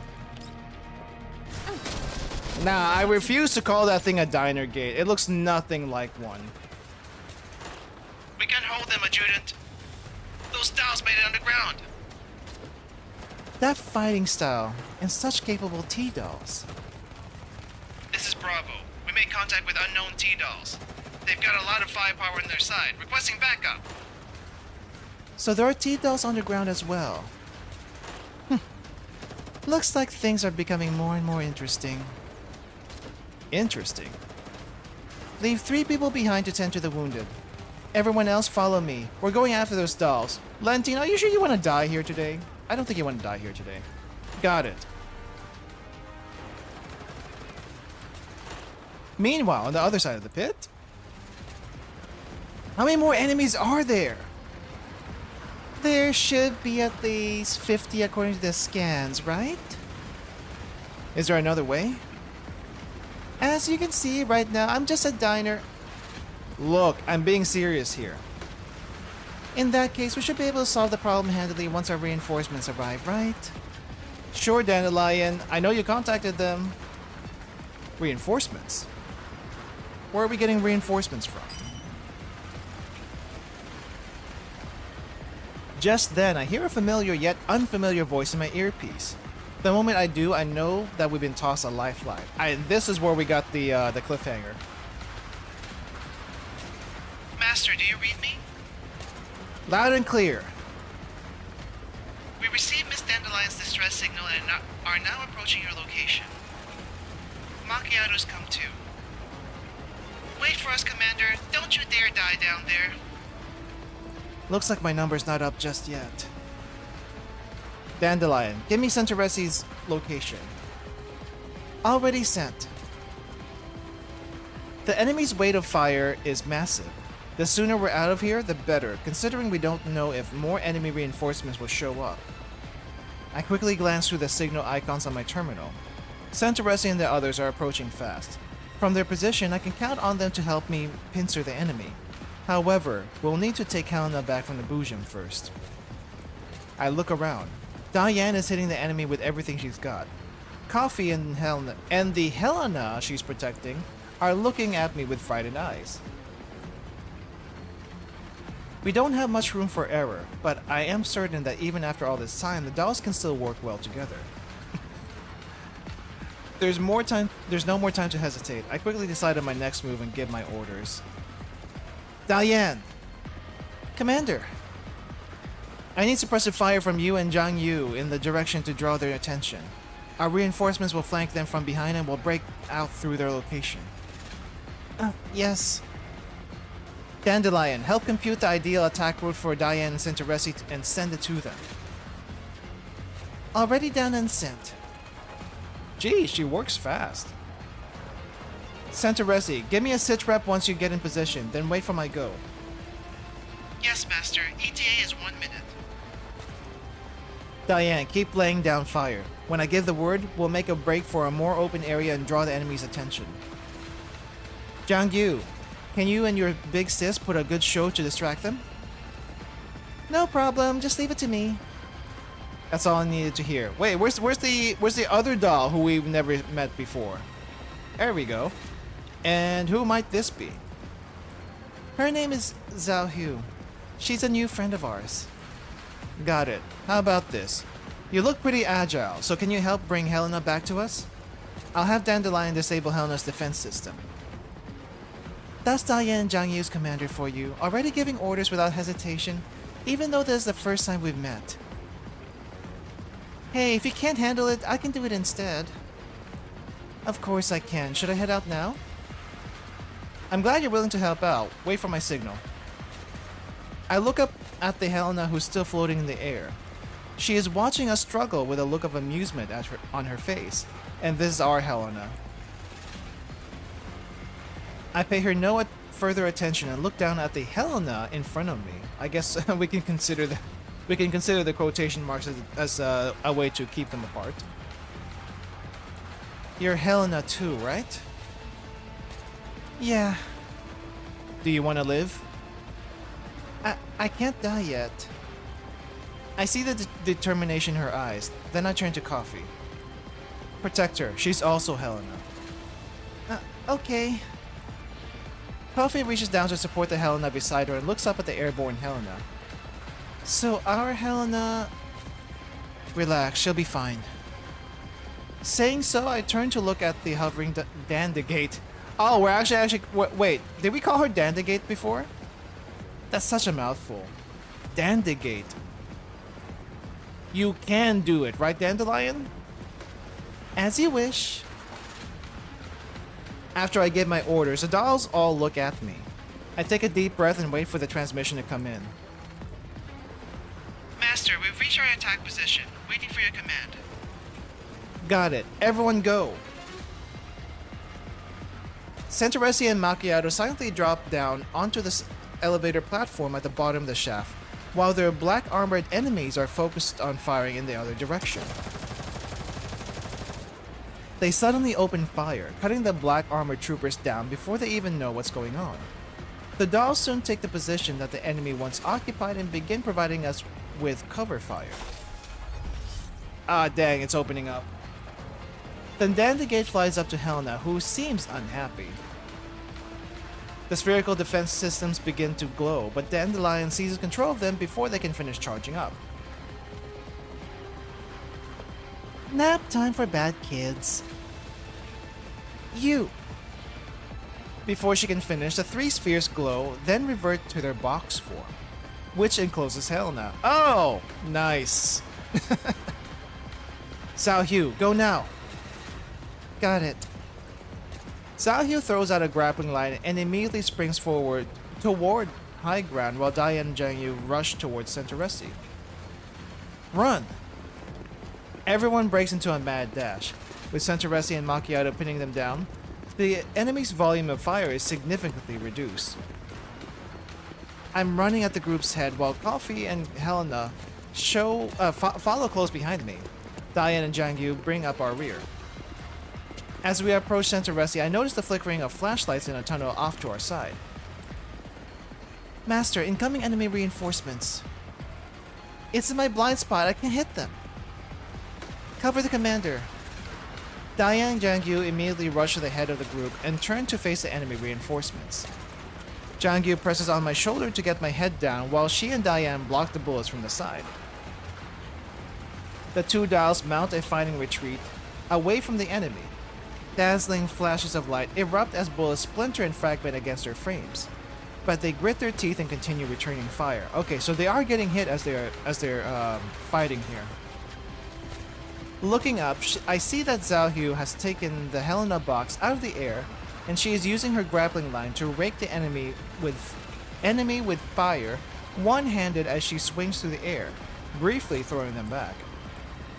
Go now! As the enemy fire falters, we begin another sprint towards Centauressi location. Xiao Hu makes a hard landing beside us, and the Dandegate follow closely behind her. Centauressi, use this! Macchiato picks up a smoke grenade from one of the black armored corpses and tosses it to Centauressi. Oh crap. The two of them prime their smoke grenades and throw them out. Okay. The two smoke grenades hit the ground and clouds of white smoke obscure us. Everyone gets behind cover. Perhaps it's because they can't see us anymore, but the enemy gunfire suddenly stops. Centauressi, WA2000, thank you for your support. You're calling her Centauressi and not G36, while you're calling WA2000? You're calling Macchiato WA2000? Honestly, same. I would do the same. I'm called Macchiato now. It was an honor. Miss 95 and 97, are you alright? We're fine. Our frames are still functional. We should leave ASAP. Old names are hard to break a habit of, though. I totally get it. I look at the dolls. Diane's shoulder and head are damaged while Jiang Yu has 2 big holes in her thigh. Centeresi and the Macchiato held them onto the platform elevator. Dang. We can't see the damage, but just describing it, you can see they're pretty fragile. I mean, they're not like built like tanks or anything. Coffee holds a panting Helena as they make their way forward, while Zhao Hu struggles with dragging the heavy box on her back. I run onto the elevator too. It groans and rumbles before slowly grinding into movement. The dolls keep their weapons pointed the way we came, but no enemies follow us. The thunderous gunfire that surrounded us just now has suddenly vanished. The surroundings are quiet except for the noise of the elevator. For some reason, I don't feel the joy of narrowly escaping death. On the contrary, a sense of foreboding fills my mind. Sharkri, are there any enemies at the position we entered from? Not right now. Are you sure this is important? Sharkri's been watching through a telescope all this time. Alright then, start the ignition. We'll be there in 5 minutes. You have a vehicle outside? Yeah, it was supposed to be a surprise gift. A gift? But... Macchiato, bad news! I'm seeing tons of IFVs headed toward your location. How many? 1, 2, 3, 4, 5 of them. Isn't that all the IFVs we saw just now? The GIF is the helicopter? I think the GIF was the, Oh yeah, they did have a helicopter. Never mind. They do have a helicopter. For some reason, I thought it was a ground vehicle. What should Sharkri do? Prepare to engage. Sharkri is the one flying in a helicopter? Good point. I didn't know she could fly one. Commander, there are IFVs trying to intercept us. Should have known they wouldn't let us go so easily. Master, I have a plan. You have a plan? Wait, didn't we just fight these guys? I guess the plan is in the next episode. Alright, is this the story chapter? Nope, story chapter is actually next. It's kind of funny though. The story chapter is like 1-1, but there's no 1-2. I just find that hilarious. Anyway, 1-3 right now. Fighting 1-3.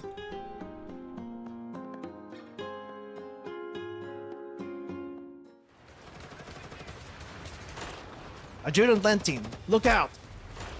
The red-haired woman is caught off guard by the green-clad doll, silently jumping across her path and forgets to duck. Kenny tackles Lentine to the ground, and the bullets that would have hit her square in the chest instead slam into the man's backplates.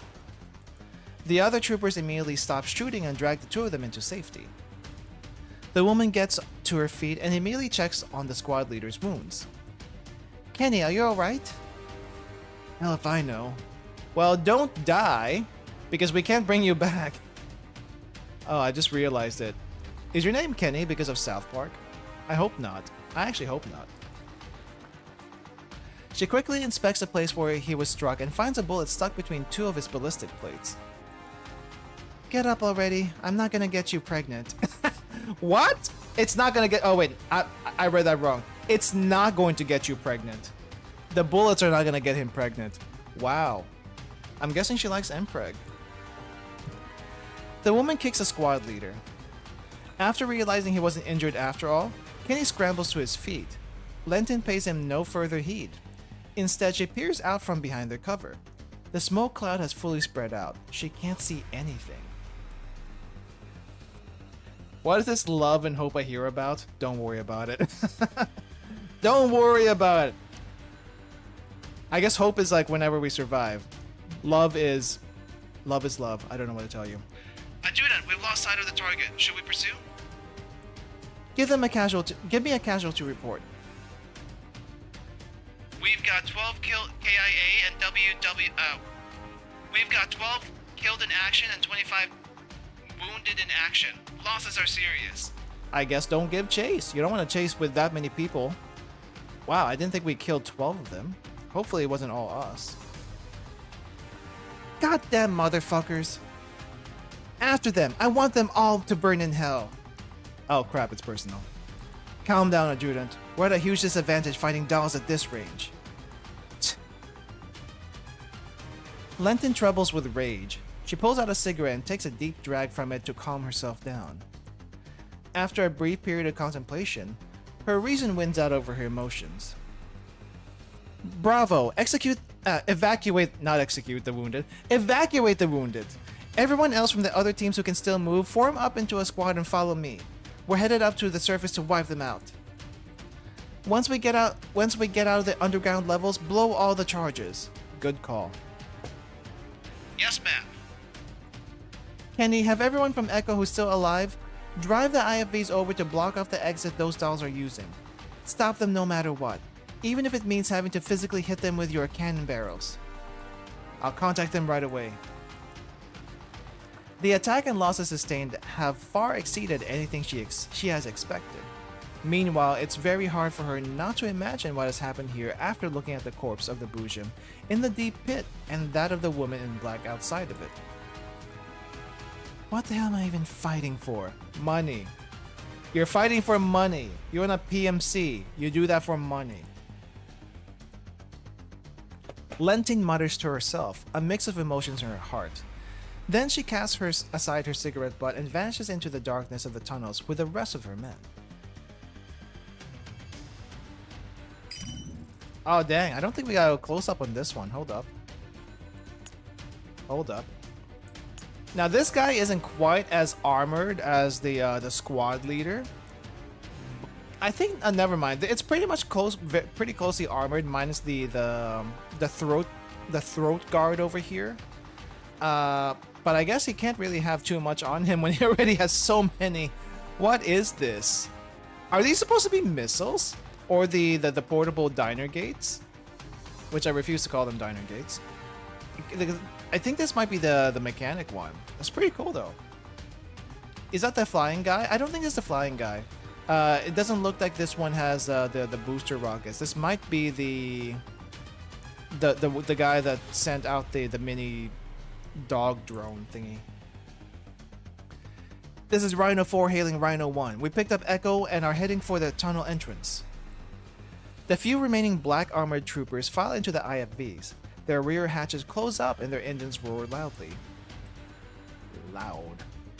Oh! Excuse me. This one is clearly a woman. I don't know what to tell you, but this one is clearly a woman. They got boobs on there. If they got boob armor and they're not a woman, I will be very surprised. 1 copies. We're falling behind you. Ready to cover you anytime. The 2 IFVs stop at the entrance of the tunnel. It is wide enough that they can drive into it side by side. The remaining 3 IFVs are parked outside the entrance, flanking it with their autocans pointing into the opening. Also, it looks a lot roomier inside than I thought it would be. All their targeting optics are riddled with bullet holes, forcing the crew to pop their hatches and physically view their surroundings. The vehicle's headlights turn on. When the vehicle commander signals an advance and the 2 lead IFVs drive into the tunnel. Rhino 4, let the infantry scout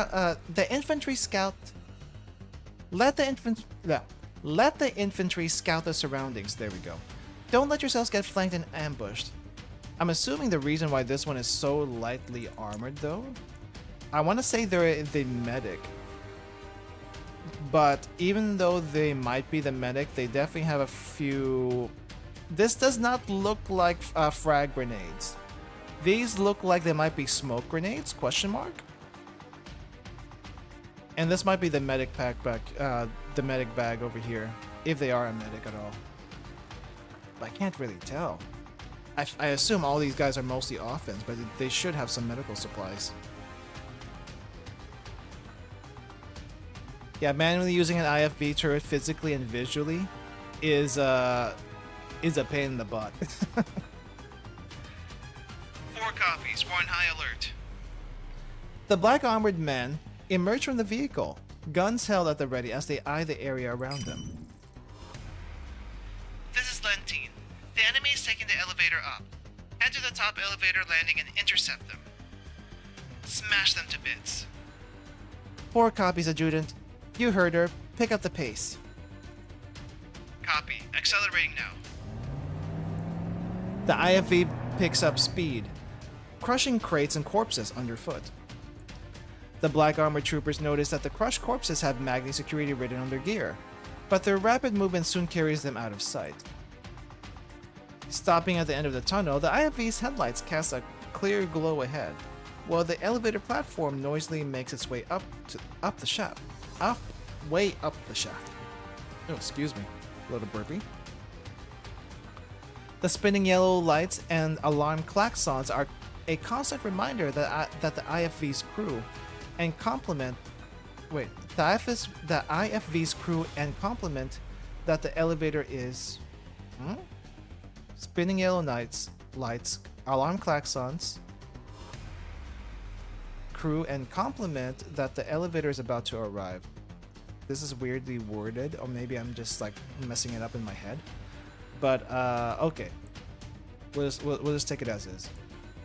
The elevator platform is stacked high with various crates. The IFVs turn their turrets to cover it and to cover it as it comes into everyone's view. Open fire! Open fire! Roger, commencing attack. While they can't see the enemy's positions, the IFV gunners pull up the triggers on their hand stations without hesitation. The IFV's autocannons and coaxial machine guns open up in unison, the tremendous power of their large caliber rounds shredding the boxes and crates on the platforms to pieces. The autocannon rounds even pierce the platform itself and turn its center into Swiss cheese. The plumes of smoke from the gunfire cover the entire platform, and it is only after 10 odd seconds of this withering barrage that the IFVs finally cease their attack. I wonder how much ammo they used in 10 seconds. And how much those ammo cost. I'm just trying to imagine in my head. Like the heavy, you know, from the Meet the Heavy video. It's like, how much did it cost to fire the minigun? I don't even remember. But it's like 12, it costs over $100,000 or something like that to fire this weapon for 12 seconds. And these guys are firing from like larger munitions in 10 seconds from 6 vehicles, or 5. Was it 5? All the vehicles. It's got to be expensive. Cease fire! Cease fire! Do you have visual contact? Unable to determine, but there's no way anyone could have survived that. Ah! Wow. Wow. G36 not taking any prisoners, apparently. A sharp blade slashes through the neck of the speaking trooper. He stares incredulously at the maid-attired doll, who has appeared behind him. It's nothing personal. No. It's nothing personal. Blood spurts from his severed carotid and jugular. He tries with all his might to stop the bleeding but fails, and he collapses limply through the turret hatch and into the vehicle's interior. Ambush! Ambush! Drop off your troops! Ah! Wow. Another doll descends from the ceiling, landing heavily on the turret. The crewman nearest to her tries to pull out a pistol and shoot, but she kicks his head so hard it spins a full 360 around his neck. Dang! Holy crap! I wasn't expecting something that graphic. She does not hold back, but then again, I would assume she doesn't need to. You wish that was animated? I think it would be pretty gory animated. What the hell's going on? Report! We've been ambushed! Disembark and form up now! 97 got all the kung fu. True, actually, now that I think about it. It is basically, she basically used like kung fu on that guy. Don't shoot! We'll capture one of the IFVs and wipe out the rest of the enemies. Roger that, commencing operation. Mika casually reminds us that these dolls are in fact Terminators. I can see. I can see. Wait. Oh, the one human in the back and a bunch of drones. You know what? You're gonna die. I mean, T-dolls are basically super soldiers, but they're still kind of fragile if against bullets, it seems. But then again, what isn't? Honestly, what isn't? Hold up, let me see. Am I in range? Ooh, I am in range. Let's go. Can I get all... Ah, I can't get 3 of them. This is fine. I can get 2. They don't fear death. They don't hesitate. And even if you blow one of their arms off, that won't do shit. True that. True that. And if they have a backup, they can be revived, technically. So, humans are at a huge disadvantage. Humans only have 1 life. Dolls can be revived as long as you have, I guess, spare parts and spare frames. So it is kind of scary now that you mention it.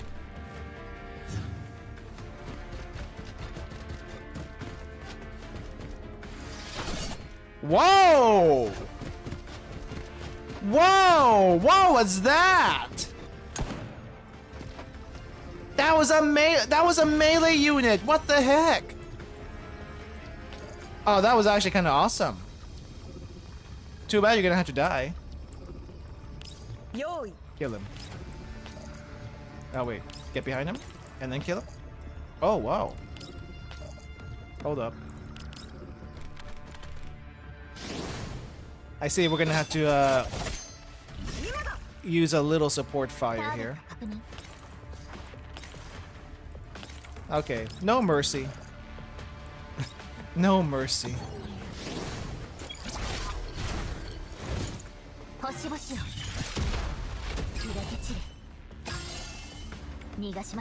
Wow. You can use solo to hit the barricade to trigger the second turn. True, I could have done that. Oh well, he's dead. But it was still kind of amazing. Okay, you have to admit, it was kind of amazing to see them actually do something, even though ultimately it resulted in their death. Thanks, Centeresi. Those autocannons would have shot us to bits if it wasn't for your warning. Climbing up a tiny platform was a piece of cake. Those people were totally underestimating us. Just before the IFVs arrived, the dolls had already carried me and jumped up to the elevator landing, where we hid in a side tunnel. Meanwhile, Jiangyu and Centeresi lay in ambush on the ceiling, waiting for the enemy to deliver themselves into our net. There was no way those enemies would have given up so easily. Macchiato engaged their IFVs when we arrived here too. So my guess was that they would have used them to head us off. You can thank yours truly for destroying their optical systems. Otherwise, they would have never exposed themselves like they did. Good point. We would have had a much harder time if they had buttoned up in their vehicles. Oh crap. Those metal boxes are a real pain. They really are. We have nothing that we can pierce them with anyway. Seeing how proud Macchiato looks, I nod in her direction to show my approval, and she blushes. Still, staying here is too dangerous. I gesture for the dolls to gather up so we can begin planning our next move. Thank you, everyone. You were a godsend. Come on, let's mount up. I'll handle the driving. Miss Dandelion, would you mind helping me download some driving software? On it! I guess she can't drive? Though, technically speaking, I guess the reason why Sharkry was able to pilot the helicopter, because I think Springfield earlier mentioned that Sharkry downloaded the necessary software. So I guess, yeah, she can fly the helicopter because of that. Resi climbs on into the driver's seat while the other doll chuck the corpses out of the vehicle before filling up the passenger compartment. Centeresi finishes downloading the IFV driving software just as everyone finishes taking their place. Oh, what was that boom? Whoa, what was a boom? Just as she begins to reverse, however, a massive explosion comes from deep within the underground complex. Damn it, they must be trying to blow up the place. Hurry, we need to get out of here. Oh, I forgot about the bombs. Yes, Master. Centauressi floors the accelerator on the IFV and it lurches forward. The tunnel behind the IFV begins to disintegrate in its wake, and chunks of debris fall from the ceiling like stone rain. Rhino 4, come in, Rhino 4. Echo Team, do you copy? I think they're all dead. Son of a bitch. All remaining Rhino units, listen up. Seal off this tunnel exit. Seal off the tunnel exit? Yeah, this tunnel exit. The tunnel is collapsing faster and faster, but Centauressi is already driving as fast as the IFV can go.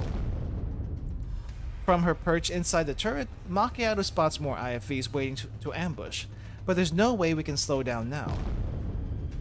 Sharkry, get over to the tunnel exit right now. We need backup. Go with plan 1. Weapons free. Weapons free. Eh? Is it time for Sharkry's exciting performance at last? Yay! Yay with finger guns and looking very unsure of herself. We slam into a wall of lead from the IFVs outside the tunnel, forcing Macchiato to duck back inside the turret.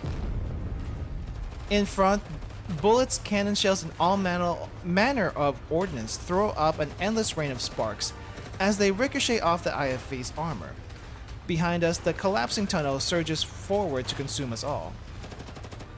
Suddenly, a tremor of whirling blades shake the air from behind the IFVs that are outside the tunnel. A helicopter armed with rocket pods. Oh, that's what it is. A helicopter armed with rocket pods has just arrived in attack position. Dang. Springfield, how the heck did you get this? It's a chopper! There's an attack chopper out there! A what? You heard her. You heard him. Hang on, we're almost there. The black-clad soldiers are running through the wilderness at top speed. The exit behind them belches flame from the demolition charges as they sprint toward the other one. Quick, shoot it! Shoot it! Oh! Nice. The IFV turrets begin swiveling, but it's too late for them. 1, 2, 3, 4.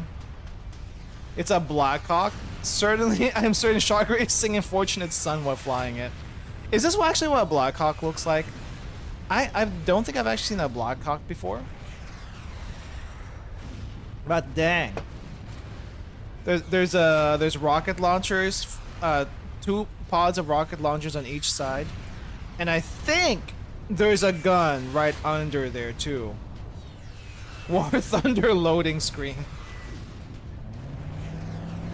The IFV from inside the tunnel roars out into the open air and bashes the flaming wrecks aside, trailed by explosions which completely destroy the tunnel in its wake.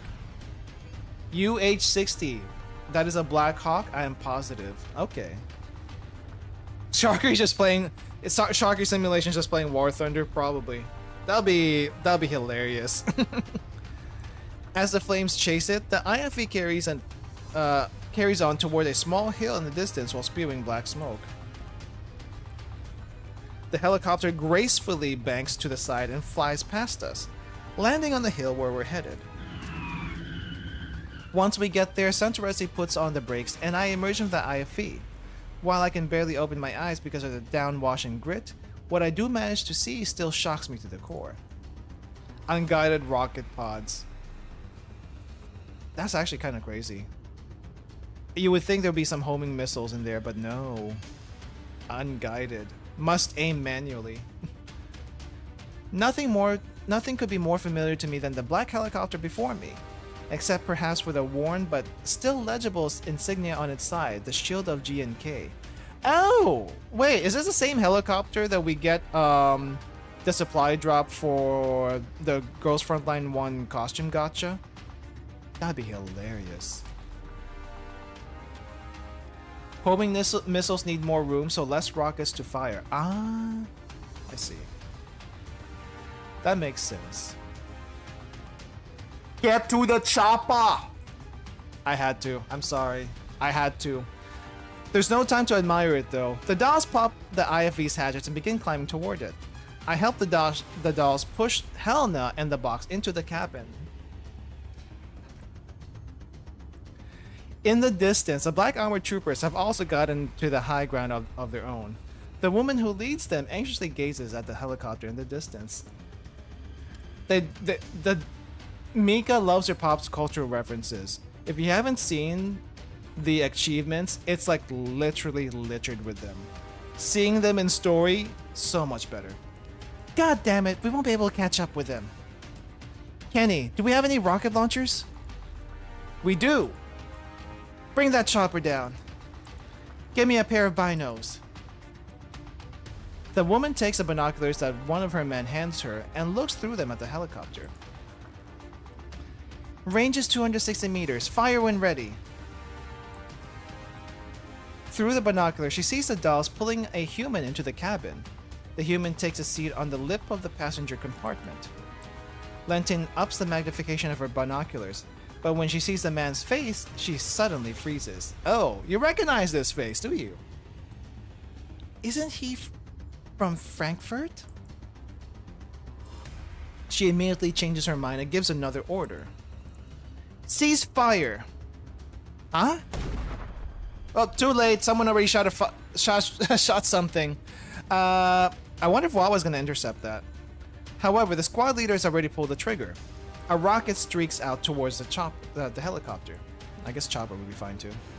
The helicopter immediately pulls up, trying to bank out of the path of the rocket. However, the intersection of its course and that of the missile has sealed the fate of the group on the helicopter.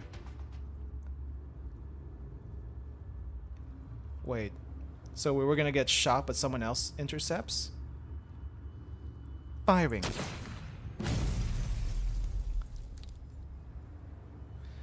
Two shots ring out, piercing the rocket and throwing it off course, where it explodes in mid-air. Who is here? What the hell?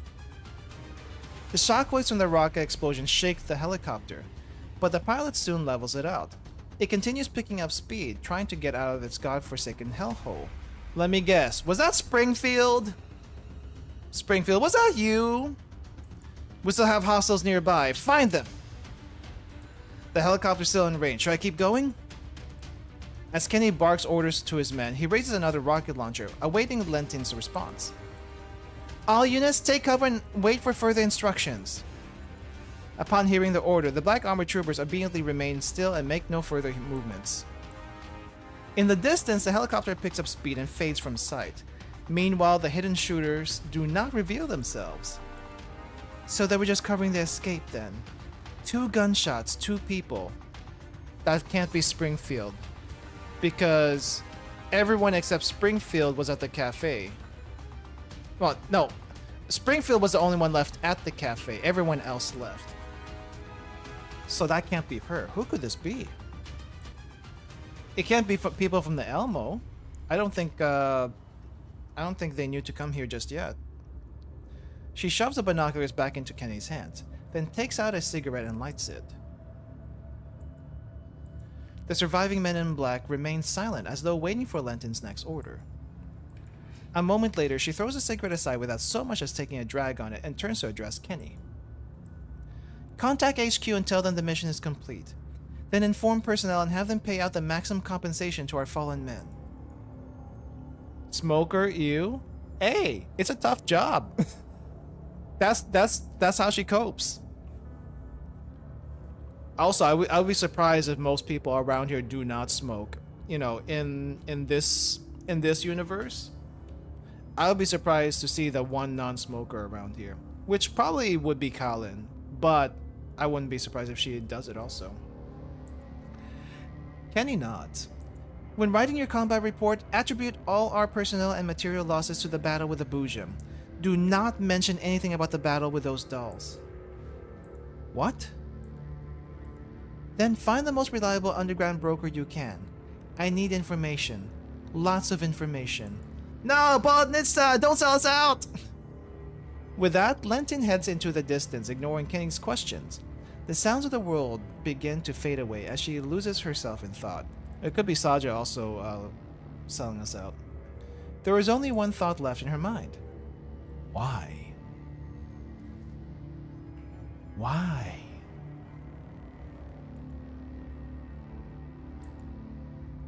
I already said that. Why? This girl just went through a pack of smokes in a few hours at most. I'm surprised she can still, you know, be active in this kind of work. I feel like black lung isn't exactly helpful in this line of work. Why? Driven by that thought, she sets out on a mission of her own. Now it's personal. Well, sorry, spoilers for Frankfurt, whoever's still in Girls Frontline 1. I don't know exactly what happened in Frankfurt, but I guess let's just wait until all of Frankfurt is done. Okay, it is 2 hours in. I hear from you guys that this is a long section. Let me take a quick break. I need to go to the restroom and refill my water really badly. And yeah, everyone else also get up, stretch, get some snacks. Be right back. Hold up.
Alright, I am back. Sec. I am back with some water and nuts. Some cashews. Cashews are kind of nice in this talking. Lots of talking. Ah. All right.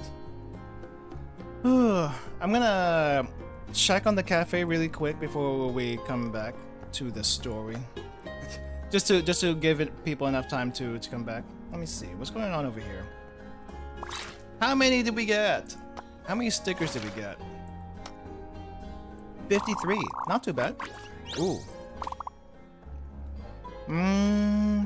Let's see. How do we match these? Right here. Okay. Let's see if we can complete this. Someone said 5 was the best way to do this. I don't think it matters, but I guess it makes it a little bit more efficient to mix and match. Kind of. Let's see. Put that there. This here. Okay.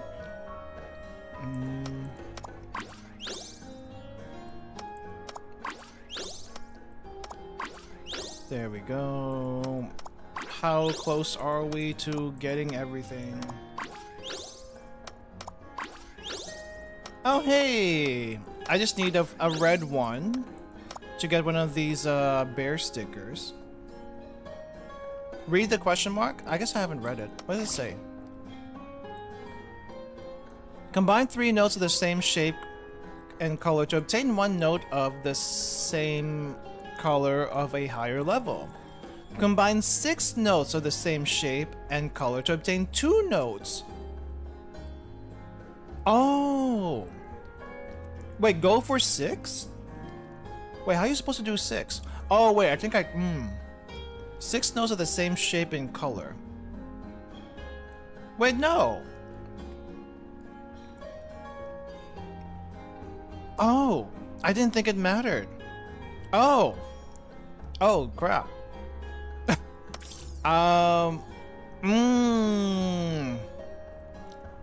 see. I see. I didn't think it mattered. Oh. Well, maybe this isn't so bad. It's only been a couple days, and we still got a lot. There's also a lot of here too. I mean, there's also a lot of resources left, but I guess it takes a while if you don't do it properly, you know? Dang, I didn't realize that. Okay. Well, I can't make any more special coffee. No more Autumn Breeze Overture. And I can't make any Spring Fields. Yeah, you only get so many beans per day, and you can only get these special cloudberry items from the hard mode, right? So it's dang. How do you get beans, actually, now that I think about it? Did they ever mention that? I don't think they ever mentioned how you get coffee beans. This is just sticker explanation, but they didn't explain the coffee. Only supply. Dang. Alright, let me grab all of this. Before I forget, premium merchandise. Popular merchandise. Oh, there's 2 of these. I'm gonna grab 1. I thought these were like the same as the best-selling stuff, but I guess they're separate things altogether. 3 uses a day. Did you miss it? No, I didn't miss it. I actually did them. Because if you go over here, I completed them all the way. So we have, I'm kind of partially covering it. At least it looks like, the rewards are all the same, as per tradition of the game so far, which is a good thing. But no, I already did everything. But I didn't realize it actually matters how many you put together. Dang.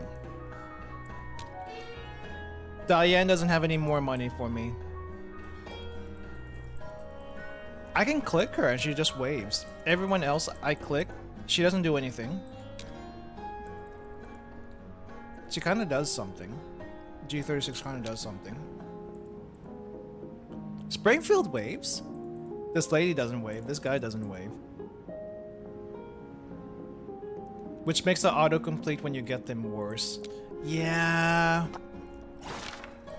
So what's the most efficient way of doing this? I guess just click them like one by one, but that's such a hassle. That's such a hassle, especially when you have like over 100 stickers that you get.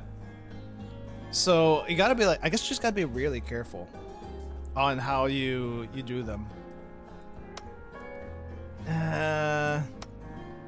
Well, it's only been a couple of days. I think we have some grace period.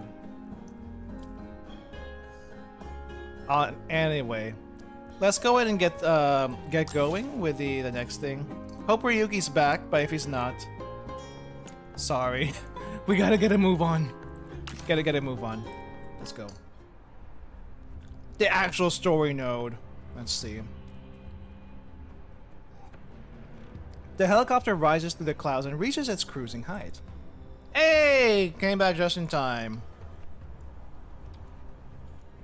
I get back inside the cabin and close the door, whereupon the active noise-canceling system installed in all Griffin helicopters engages and excludes all outside noise. Wow, an actual quiet helicopter ride. I would have never thought. I wish we had this on like commercial planes, because holy crap, my ears. Whenever you fly on a plane and then you get off, it's so jarring sometimes. It's like it's so loud because of the engine.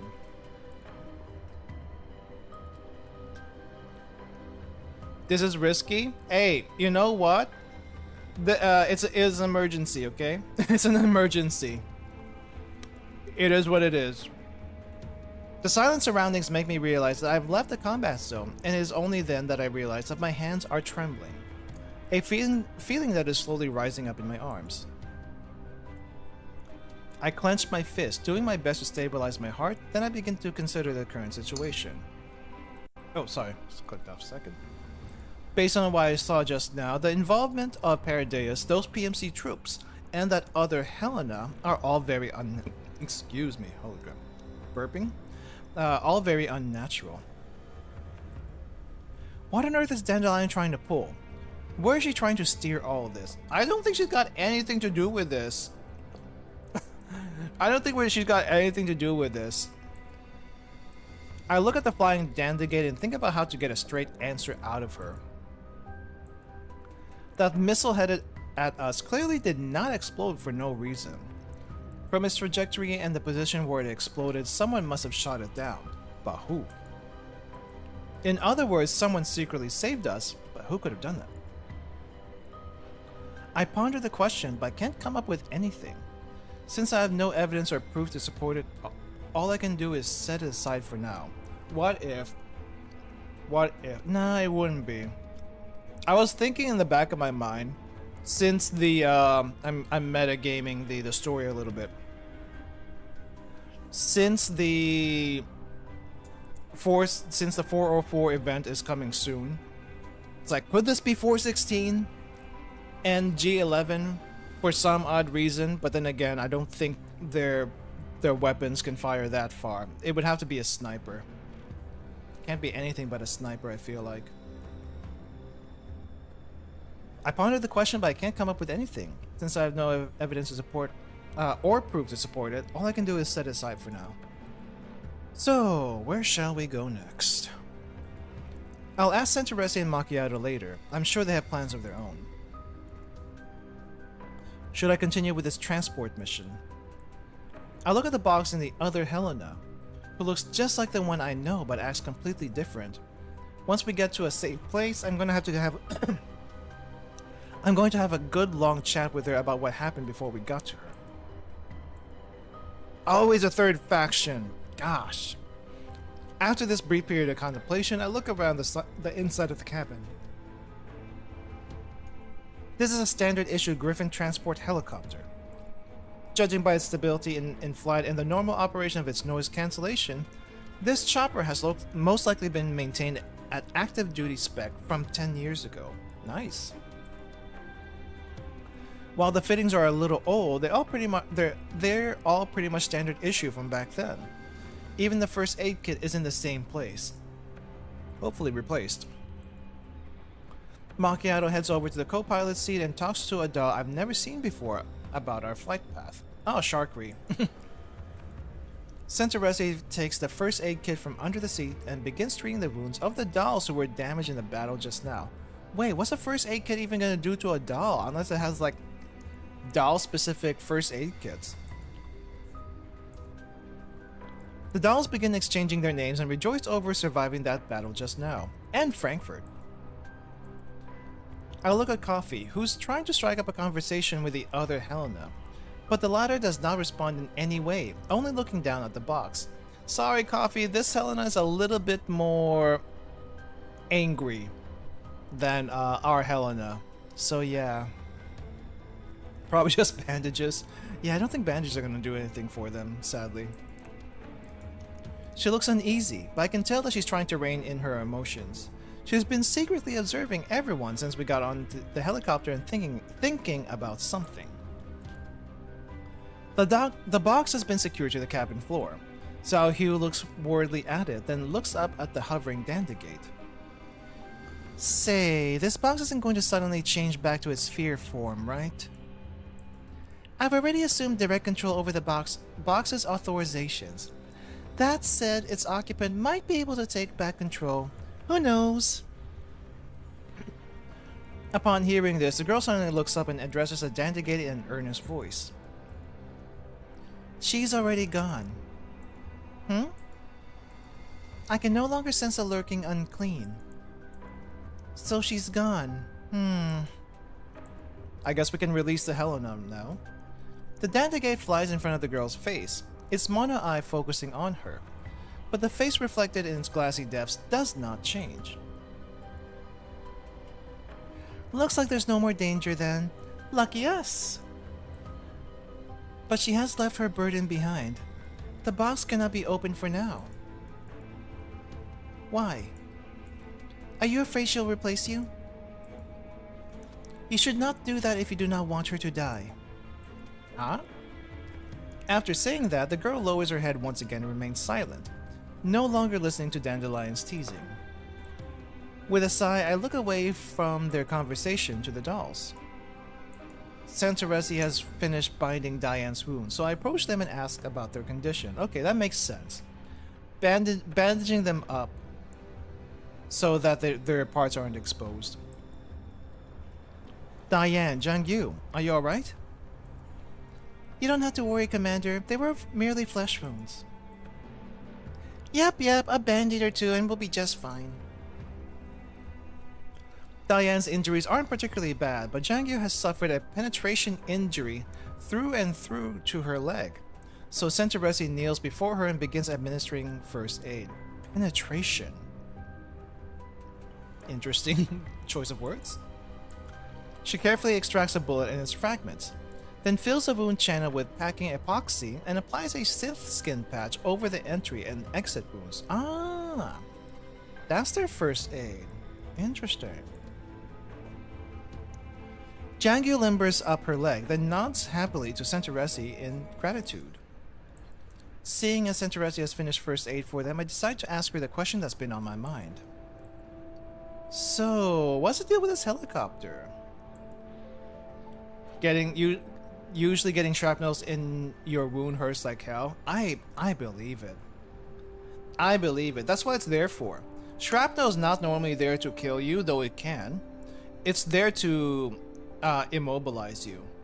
And I can just imagine it being like, not only does it hurt like getting it lodged in your body, it also hurts as heck trying to get it out. You would need like huge doses of anesthetic to even what do you call this, try to attempt to take that out, unless of course you just can't and your your limbs are useless, so they would have to amputate, which is even worse. Kinda slow on the uptake, aren't you, Commander? Can't you tell that this is a present that your subordinates prepared for you? The Dandegate shifts its position to directly over my head. I try to look up, but I can't see her. Is that true? Centauressi puts the tools back into the first aid kit, then looks up at me with a smile. Indeed. We heard that you were working in the yellow zones all this time. So the manager and everyone in Zucchero decided to chip in and get this for you. Wow. We were planning to present it to you when you came to the satellite city. However, the situation was urgent and we needed to get here ASAP, so we had to give it to you in this way. Do you like it, Master? The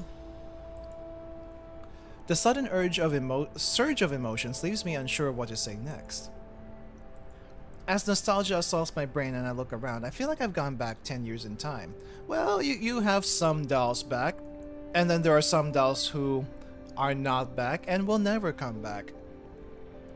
Yeah, especially that one M something. But after seeing the box on the ground and Helena beside me, I realize I'm no longer in the past.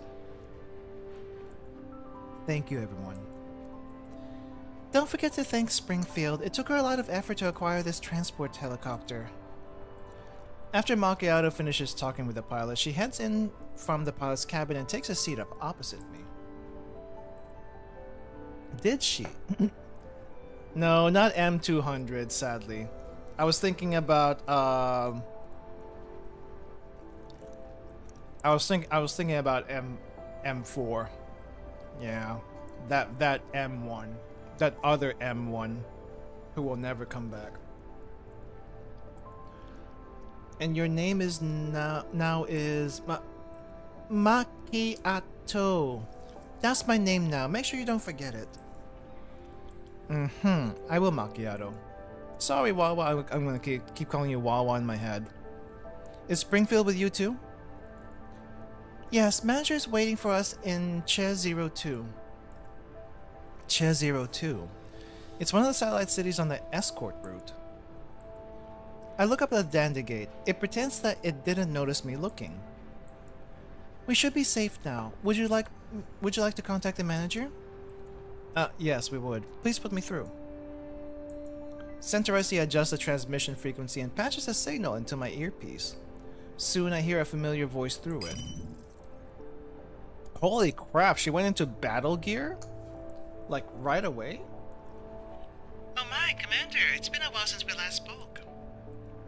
Yes, yes it has. Sorry for making you go through all this trouble. No need to stand on ceremony, Commander. Are things going well on your end? I guess not? You're as funny as ever, Commander. Judging by the fact that you're speaking to me over this channel, I take it you've already received your present. Yes, although I have no idea how you managed to hold on to it for so long. It's definitely a big gift, though, and it's definitely appreciated. That's good to hear. I'll make preparations to receive you at the cafe. The cafe, I see. Speaking of which, I've brought a rather complicated bunch of guests with me. Will it be convenient for you? Miss Dandelion has already told me the details of the situation. Wow, she works fast. As for those Helenas, they'll need special care. You may need to make some preparations before coming to the cafe. Preparations, you say? I understand. Oh yes, regarding the Elmo, I've explained the situation to Miss Mei Ling and asked her not to worry. Oh wow, everyone knows now. You don't need to worry about the rest. I've already told the staff members what to do. Just get some rest along the way. We'll deal with any problems that come up when you arrive at Zucchero. Well, that's Springfield for you. She's already taken into account all the things that were worrying me. I nod and end the call after thanking her. As I take in the view from the window, a wave of fatigue suddenly washes over me. Apparently, the sense of security I felt from knowing that I was surrounded by my dolls led me to relax unconsciously. I leaned against my seat and closed my eyes, allowing my consciousness to drift into the depths of my mind. Commander, Commander. An indistinct voice speaks into my ear. It sounds like Helena. I forced my heavy-lidded eyes to open and focus my sight on the white-haired girl before me. White? There seems to be a film of condensation over my field of vision. That's you waking up, dude. Helena? That is also not white. What are you saying? That's pink. Commander, we've arrived. I move my slightly stiff joints. I haven't been expecting to be sleeping so soundly. Then I look around. Helena's the only one here. Everyone else is gone. Where's everybody? Commander? She bursts into tears. There, don't cry. What happened? I fumble a little as I try to wipe her tears, but she ends up grabbing my wrist instead. I never imagined a child could be so strong. I can't break free of her grip. Commander, save me. The Helena's deceived. Lies. Don't worry. If nothing else, you'll be safe by my side. But if you need my help, then you'll need to tell me everything, okay? Helena is still sobbing, but she nods. Suddenly her pupils dilate, and the strength fades from her hand. I use this opportunity to regain control over my wrist. Right after that, white mist floods in from outside the helicopter. Helena begins muttering to herself, as though she's been summoned by something. Helena won't. I'm not. Traitor. Before she can finish, she turns and rushes into the mist. I reflexively follow her.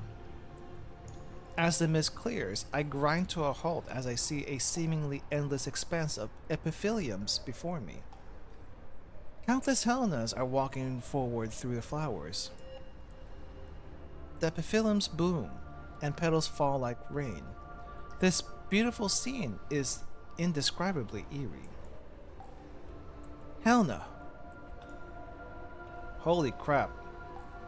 2 Helenas. My voice shatters the silence of the Helenas. As one, they instantly turn to look at me with vacant eyes. Only one of them has the same sad look on her face. You should not have come here. Then leave with me. We'll go together. Helena shakes her head. My destiny is here. Destiny? To hell with destiny. A thought flashes through my head. For some reason, I feel like if I let go of Helena, I'll lose her forever. You are kind, Commander. What on earth are you saying? I pick up the pace until I reach Helena. I need to get her out of this creepy place. I'll physically drag her away if I have to. However, no matter how much strength I use, Helena refuses to budge.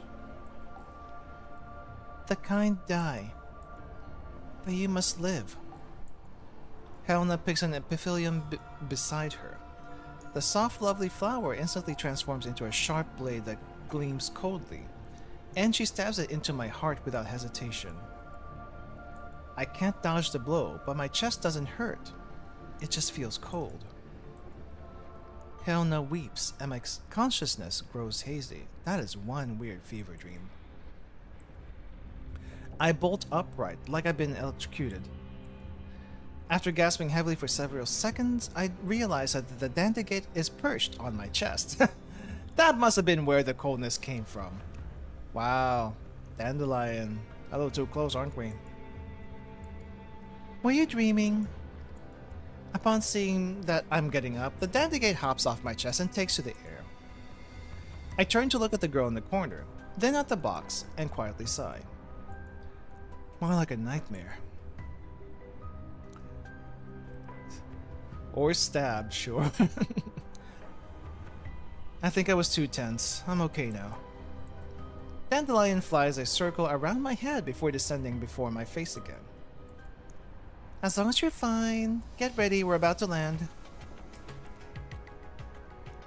Ooh, this background music sounds a little familiar. It kind of sounds like the lobby in Girls Frontline 1. Maybe it's a little bit different. Oh, never mind, this part's different. I look outside the window again. The helicopter is approaching the city.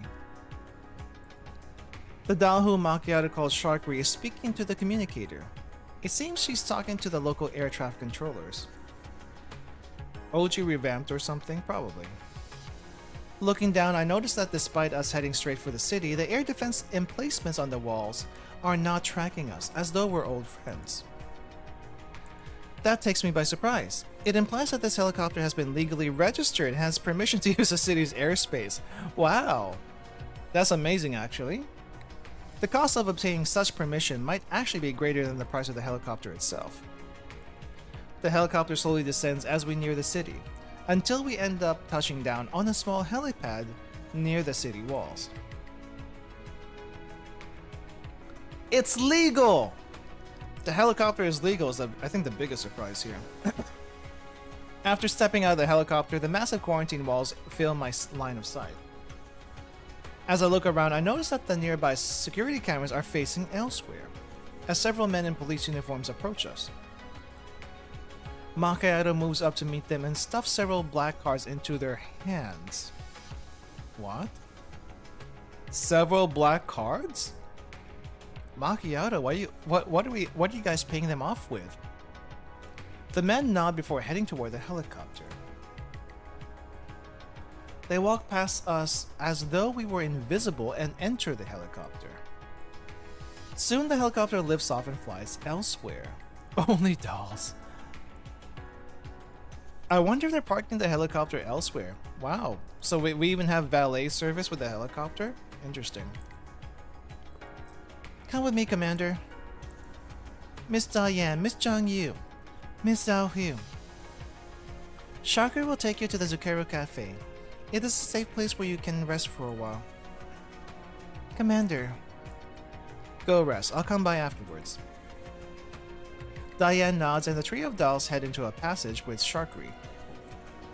Meanwhile, Macchiato enters a passcode into a nearby door before beckoning me over. Only dolls. Line reminds me of a horror movie called Don't Scream. Wait, what does that mean? I actually don't know what it means. I don't think I've ever heard that movie of that movie either. I enter it with her, followed by Coffee, who is holding Helena's hand, in quotations. The other Helena. Centeresi is at the rear of the group, carrying the box on her back. After passing through a rundown maintenance passage and taking a cargo elevator into an underground area, we arrive, at a small storage unit. There is a 6-seater light truck inside it. We mount up in silence and drive it out of the storage unit. What can we see in the background here? What can we see in the background? There seems to be an advertisement of some doll and a diner gate. It looks like on this side over here. This looks like it could be an Overwatch game happening right now. At least that's kind of what it looks like to me. And lots of balloons for whatever reason. As we emerge from the underground area, the sunlight hits my face. It is sunset now. The truck slowly climbs in a long spiral from the sublevels of the satellite city toward a higher elevation. As we go deeper into the city, more and more lights come on. It seems they're celebrating some sort of festival. That would explain the what do you call it? The balloons. I'm cool with Diner Gate as long as I have a chance to get a Rogue Gate. Dang. I think Ro would literally try to kill herself again if she gets stuffed into a Diner Gate. Maybe a banana might be okay, but Ro would want to kill herself if she's in a Diner Gate again. Helena's eyes are drawn to the lights of the city. She seems to be trying to greedily devour them all in her gaze. All this must be fresh and new to her. I can practically sense the excitement and eagerness boiling in her heart. However, when she looks back inside the truck and sees the box on the floorboards, her eyes go dull again. I don't know about dull, but she definitely seems angry looking at our Helena for whatever reason. She notices I'm looking and turns to look me in the eye. On my part, I do not shy away from meeting her gaze. Then her mouth opens as though she wants to say something, but then she hesitates. Instead, she turns away, looking neither at the city nor the box, but at her feet, and she seems to be waxing thoughtful. Huh.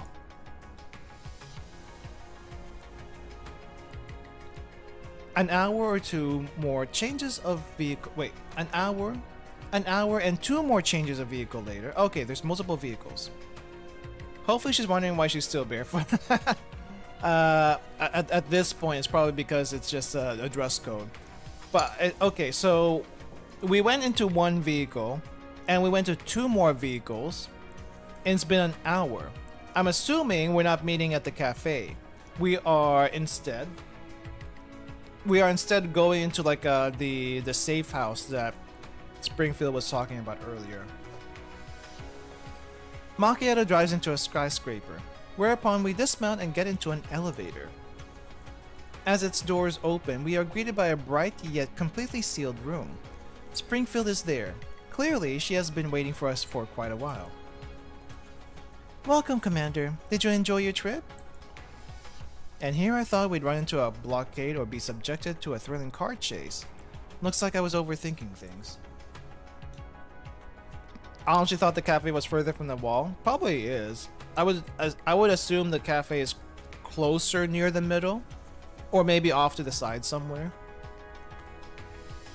But I don't think there's the cafe actually. It would be terribly rude to subject you to something like that after you came all the way to Che 02.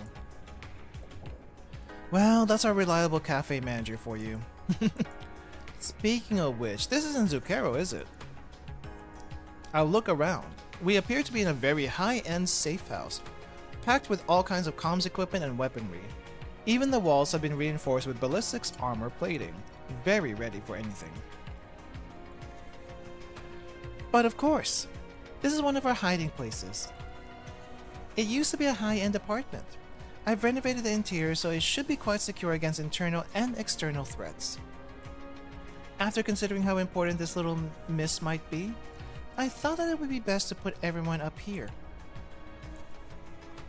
Well done, Springfield. You really did think of everything. Looks like I made the right choice in picking you as our first stop. And Dandelion decides to project herself. Great.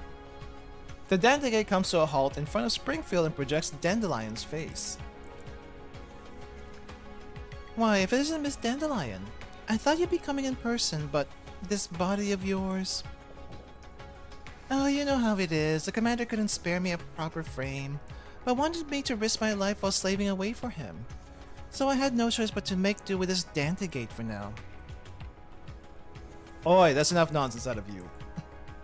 Yes, I noticed she changed clothes. Her appearance overall is also very different.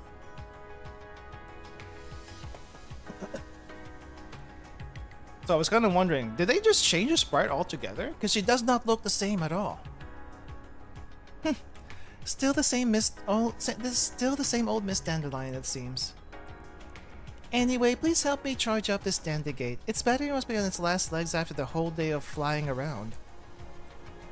I think I'll go take a rest myself. I'll leave the rest to you guys. The Dandelion flies above Springfield, and with a snap, it powers down and falls into her hands.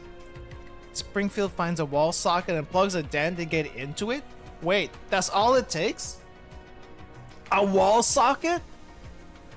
I thought it needed like a special charging pod or something. I wasn't expecting a diner gate to be like wall chargeable.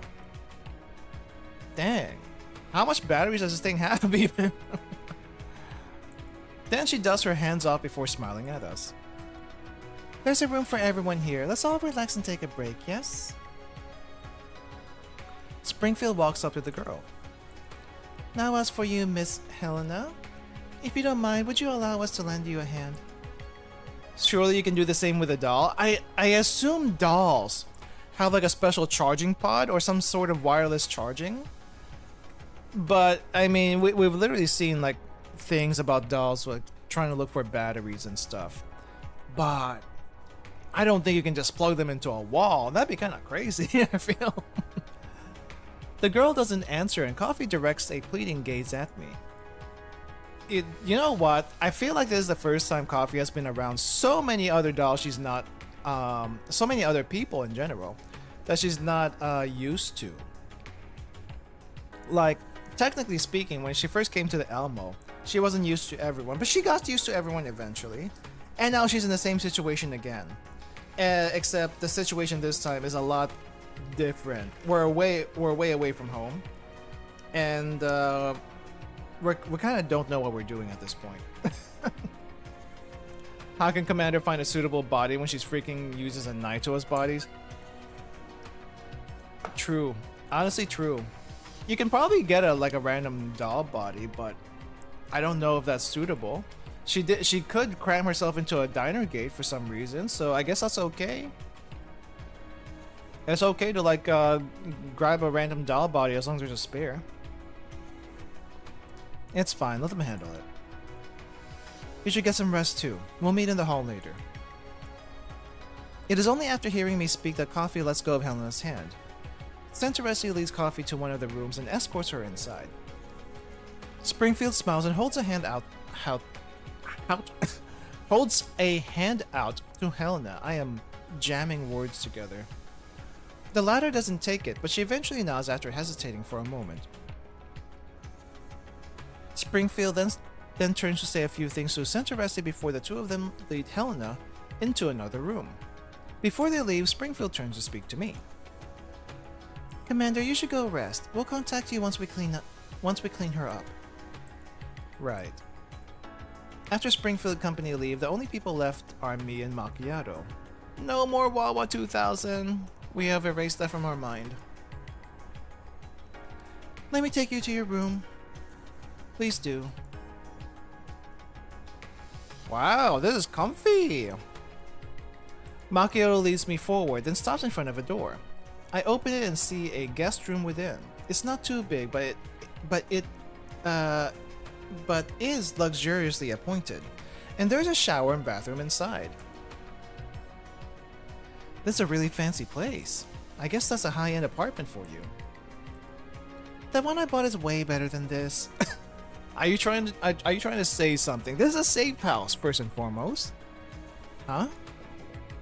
You got a place of your own?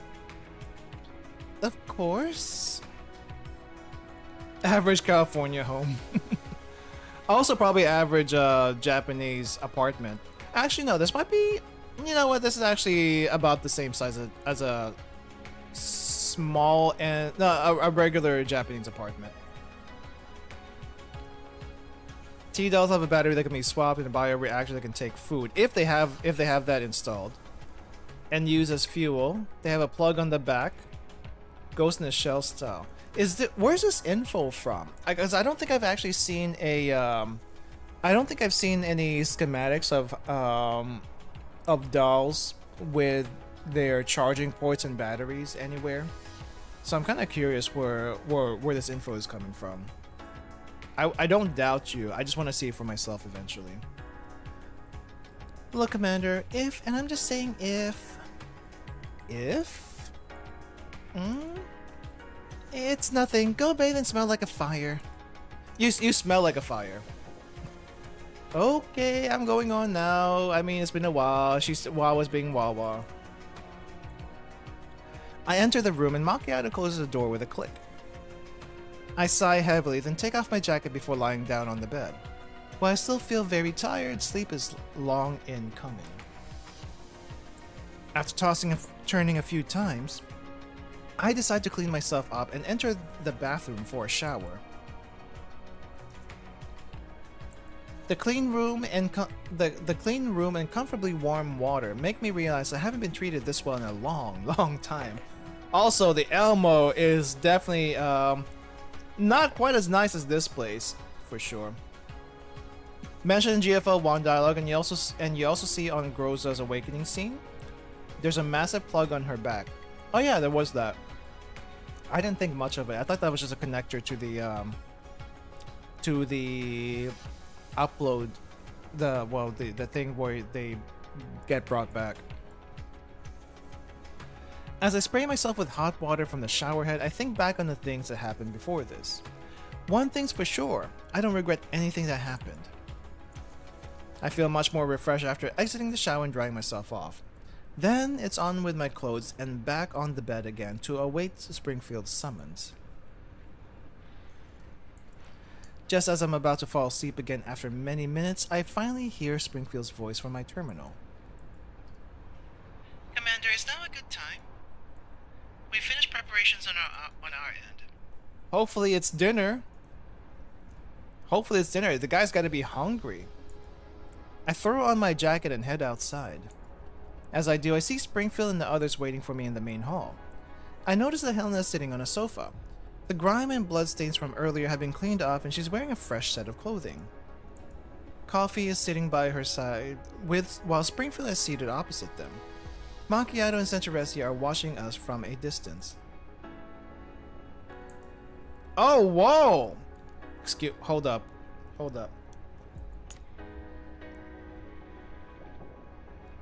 Man, our Helena can never.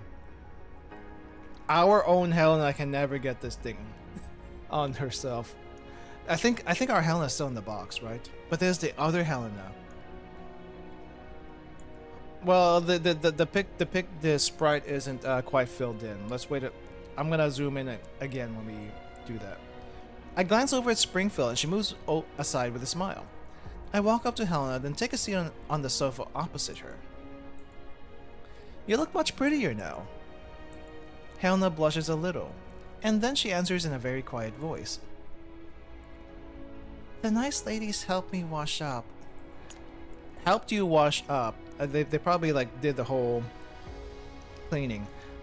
It's baby pink hair. Yeah, okay, I can kind of see where the white is coming from. I guess if you made this like super white, it'd be a little bit harder to see on the screen, but you know what, you can still do like make it more obvious it's white. To me, it still feels pink on my screen. Okay, I'm looking at my screen from.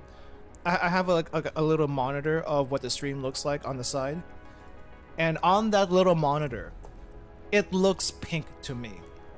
I don't know how this is white, but it looks pink to me. It is kind of funny though that they have a little star insignia on her collar here, the same one that she had on her shirt. Like, when did they get the time to make that? But yeah, it does look cute. Your hair is down. You're all cleaned up. You look so much different now. Is this daughter 2 now or daughter 3 counting Mei Ling? If she lives long enough to get back into the Elmo, probably daughter 3. Though having 2 Helenas is gonna be a little bit weird, is all I'm gonna say. I feel like if she comes over and we have our Helena and this Helena, they need to differentiate themselves somehow. Is Sharkry's clothes? Really? I can't tell. It was all thanks to Centauressi's hard work. As for the clothing, we only had which was remotely in her side with Sharkry's outfits. So we hope you like it. Oh. Literally the next line. Literally the next line. Well, I think she looks like a normal girl now. I still can't imagine Sharkry wearing this though. It does not suit her. A normal girl, huh? I rest my elbows on my knees, then lean forward to study Helena for a moment before I begin speaking. I know you must have a lot of questions about us, just like how we have a lot of questions about you. I'm sure everything that happened just now must have come as a huge shock to you, but it's over now. So let's sit down and have a good chat. Still having Makali on PSD, so I'm not going to emotionally attach myself to Helen too just yet. Yeah, yeah, I was there for that event, so I get what you're saying. It wasn't much of a shock.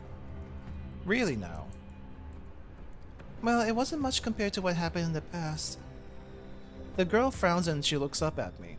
I look back at her without flinching and she decides to take the initiative. Who are you people anyway? That's a good look on you. That actually is a good look on you. Also a very good question. Where should I begin? Well, I'm just a perfectly ordinary bounty hunter and these dolls are all my ex-subordinates. They're all kind and friendly dolls, but I guess you already knew that. Helena looks at the dolls around her and nods.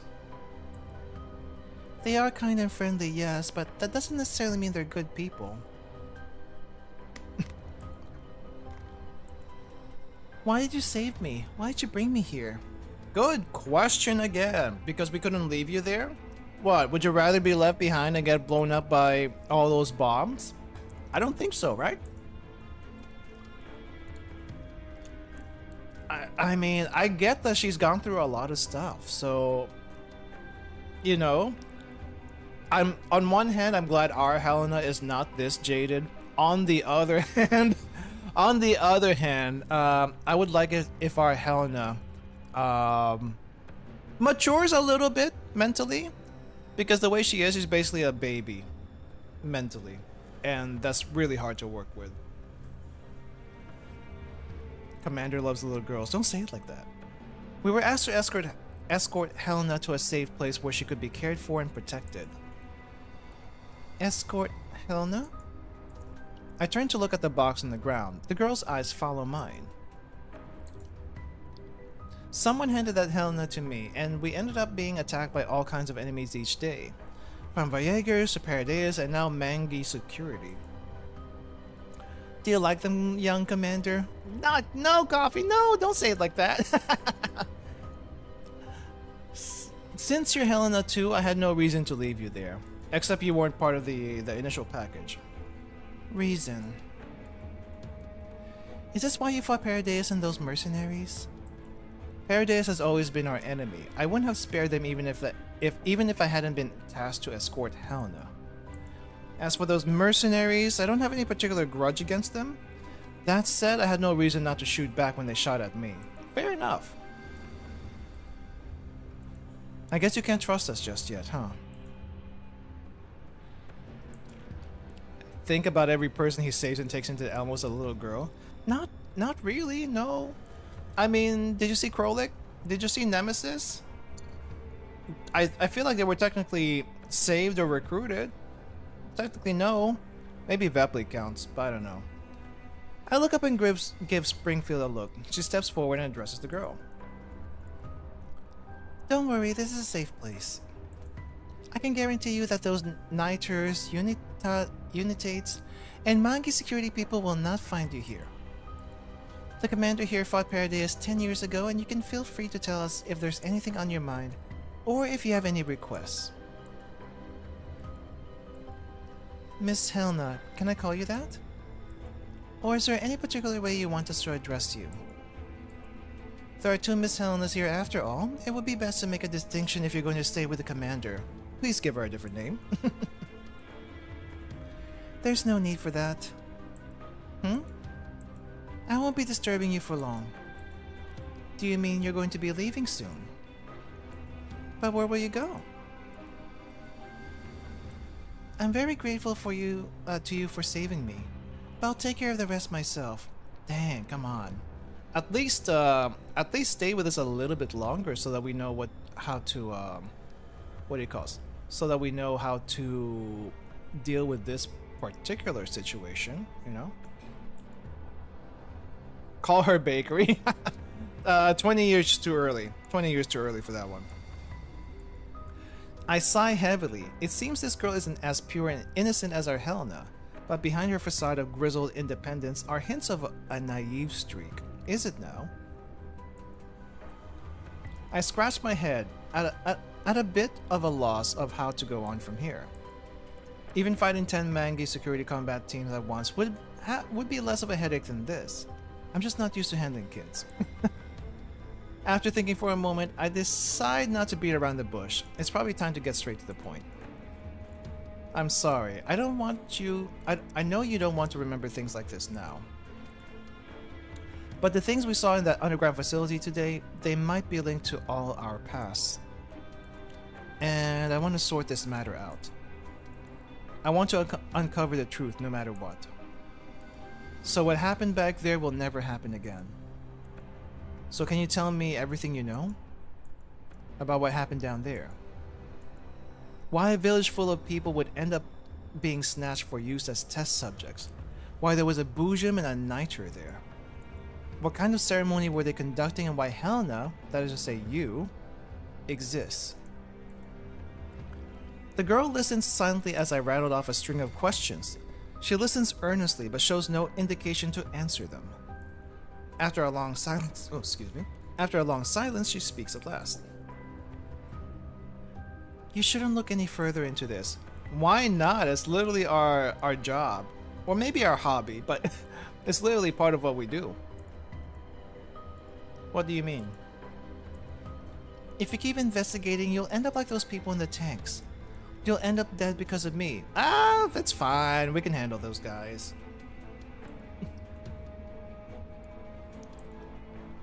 I'll end up dead because of you? Is that why you don't want to stay here? Because you're worried about that? Yeah. She falls silent again. There is an anguished look on her face, one that I've never seen on Helena's face before today. Since they look identical, I can't help but compare her to the Helena who's been with us all this time. You look alike, but your personalities couldn't be any more different. She meets my gaze and practically shouts what she's thinking. I don't know how powerful they are, but you won't be able to get out easily if you get mixed up in this. From the moment I learned Paradeus was involved in this matter, I knew there was no way I could just stand idly by. Why don't you understand? You knew I wasn't your Helena back then. Why did you insist on taking me with you? You should have just taken your Helena. I told you before, right? Since you're Helena too, I had no reason to just abandon you there. And even if you aren't Helena, there's no way I'd leave a child in a place like that. Stop pretending to be a good Samaritan. The things surrounding me are darker than you can imagine. There won't be a good end for you if you get involved in it. Oh boy, Helena D68. Helena D68. All I can tell you is we've already been through that stuff, okay? We've already been through crap because of those guys. This is nothing new. Well, maybe it's a little bit new, but most of it's nothing new. Too many people have already died because of me. I can't have any more. Do you understand what I'm saying? I get it, yeah. But we aren't going to die because of you. You didn't kill those villagers, and neither did you kill those state sec agents. What? It's not your fault that they died. It's the fault of that cult and the people behind them. If you shoulder the blame for their sins, you'll just be letting the true masterminds get away with their crimes. He's right. Coffee, who has been silent all this time, suddenly stands up. Coffee? Coffee? The followers of Paradeus, they killed my sister. Just like they killed the people in those tanks. Oh, okay. Wait. I guess she's always called I guess she's always called her sister. What was her name again? She's always called her mentor her sister. So I guess that makes sense. They don't need a reason or motivation to hurt others. They do it because they want to.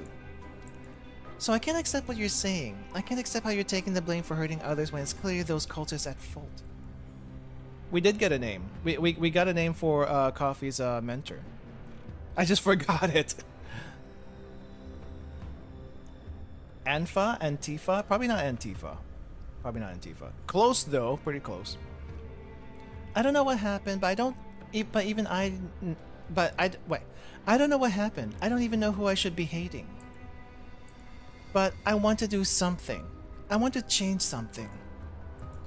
That's why I've been staying by Helena's side, no matter which Helena it is. And Fia, thank you, Hunter, thank you.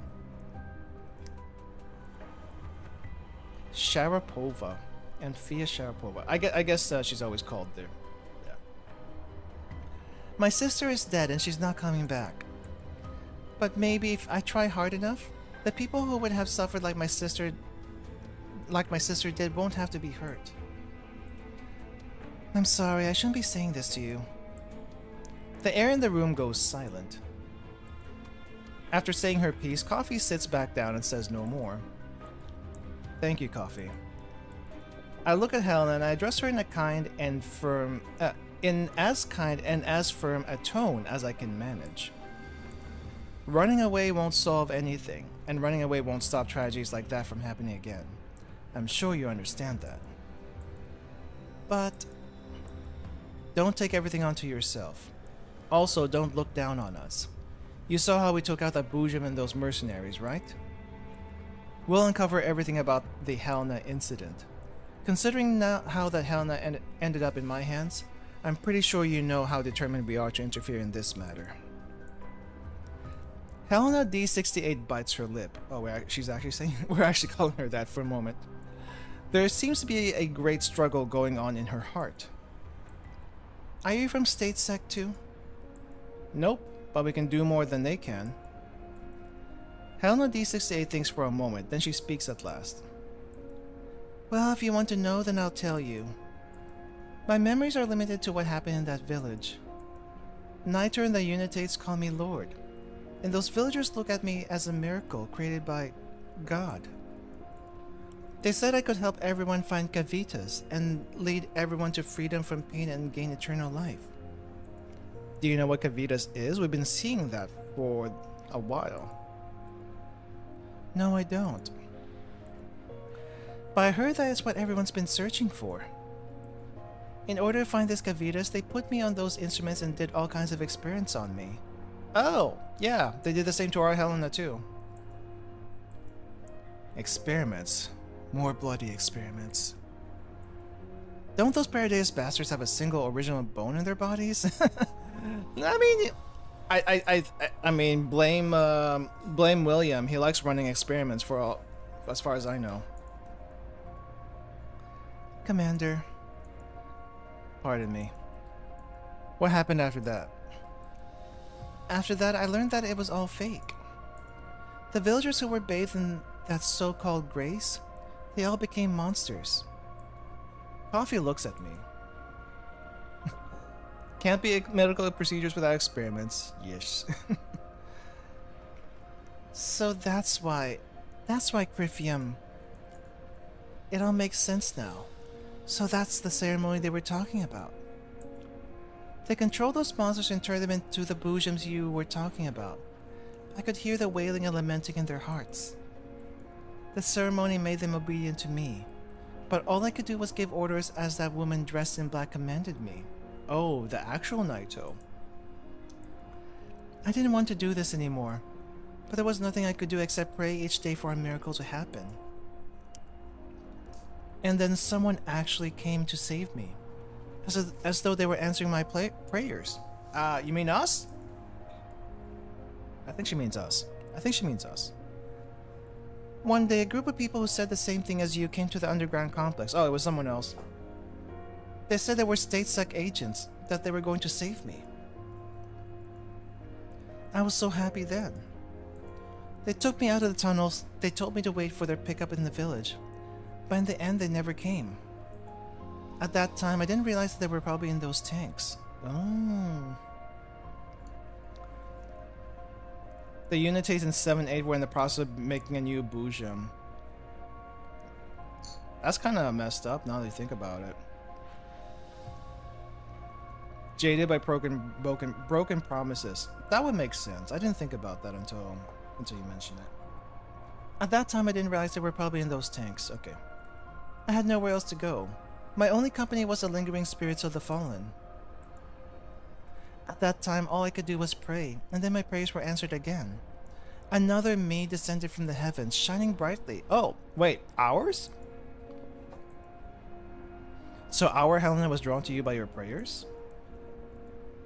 The girl hesitates for a moment and then she nods reluctantly. Yeah, I think she heard my call. The fact that these Helenas can speak to each other's hearts is something that's come up before. It seems the similarities between them and Paradise's old Naito research warrants further investigation. Oh yes, there's one more thing. Who exactly is that person who possessed Helena? That consciousness who was talking to us? Why did you say she betrayed you? Our minds once lived in a sea of flowers. Back then there were many, many copies of us. I see. It's kind of like a hive mind? But we were killed by that voice.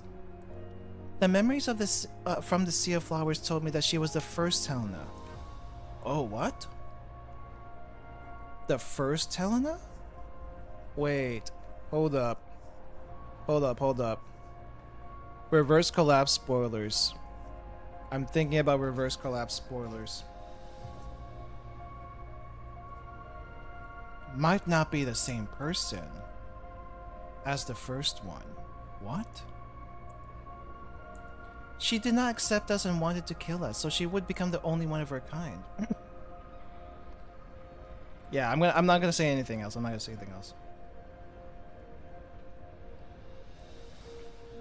It's not really a huge thing, I guess, in reverse collapse, but yeah.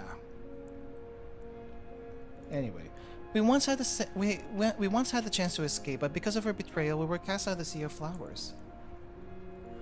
If it wasn't because of her, if I had been more determined back then.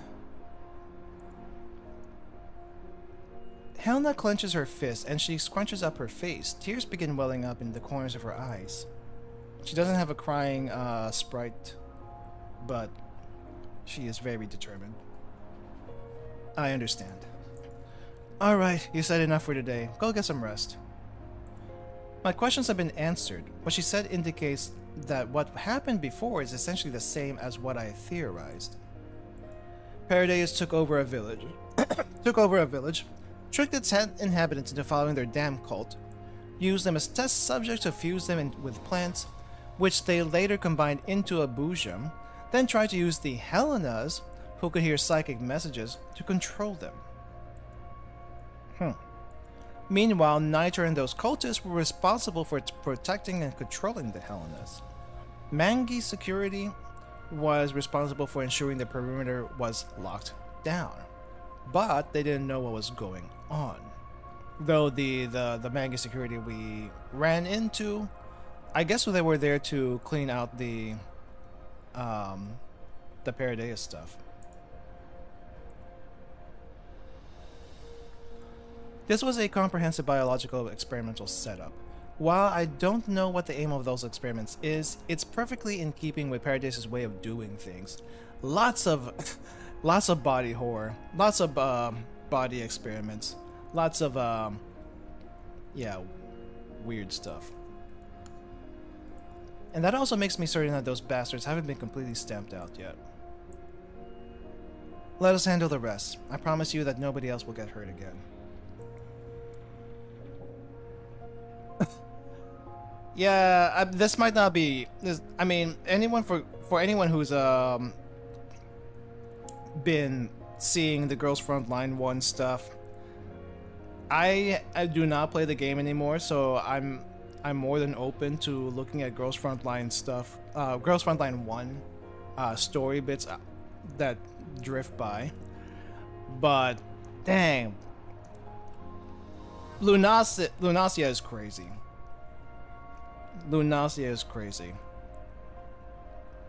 And for what? What did M4 die for?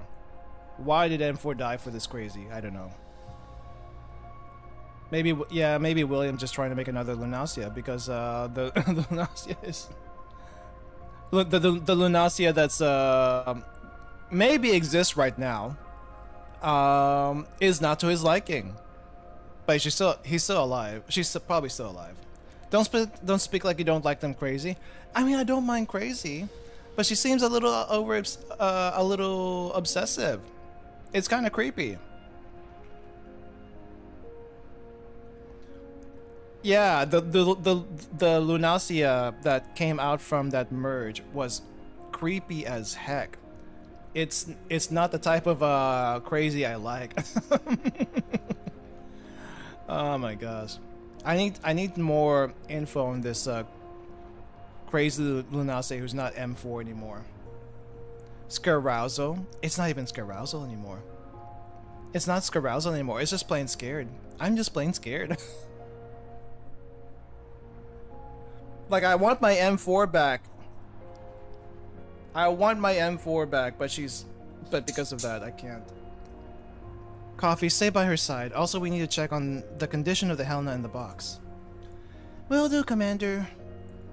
Springfield, please take care of them. We'll have to discuss our course of action going forward.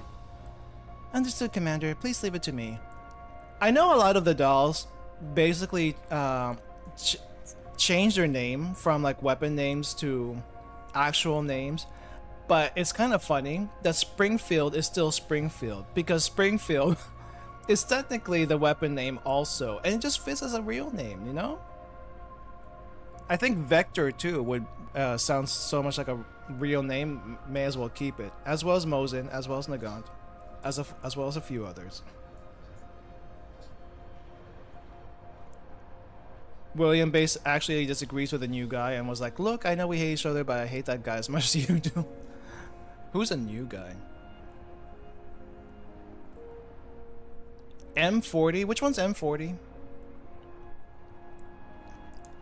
Is M40 the German submachine gun? The one in the black outfit? Like the stereotypical German army uniform.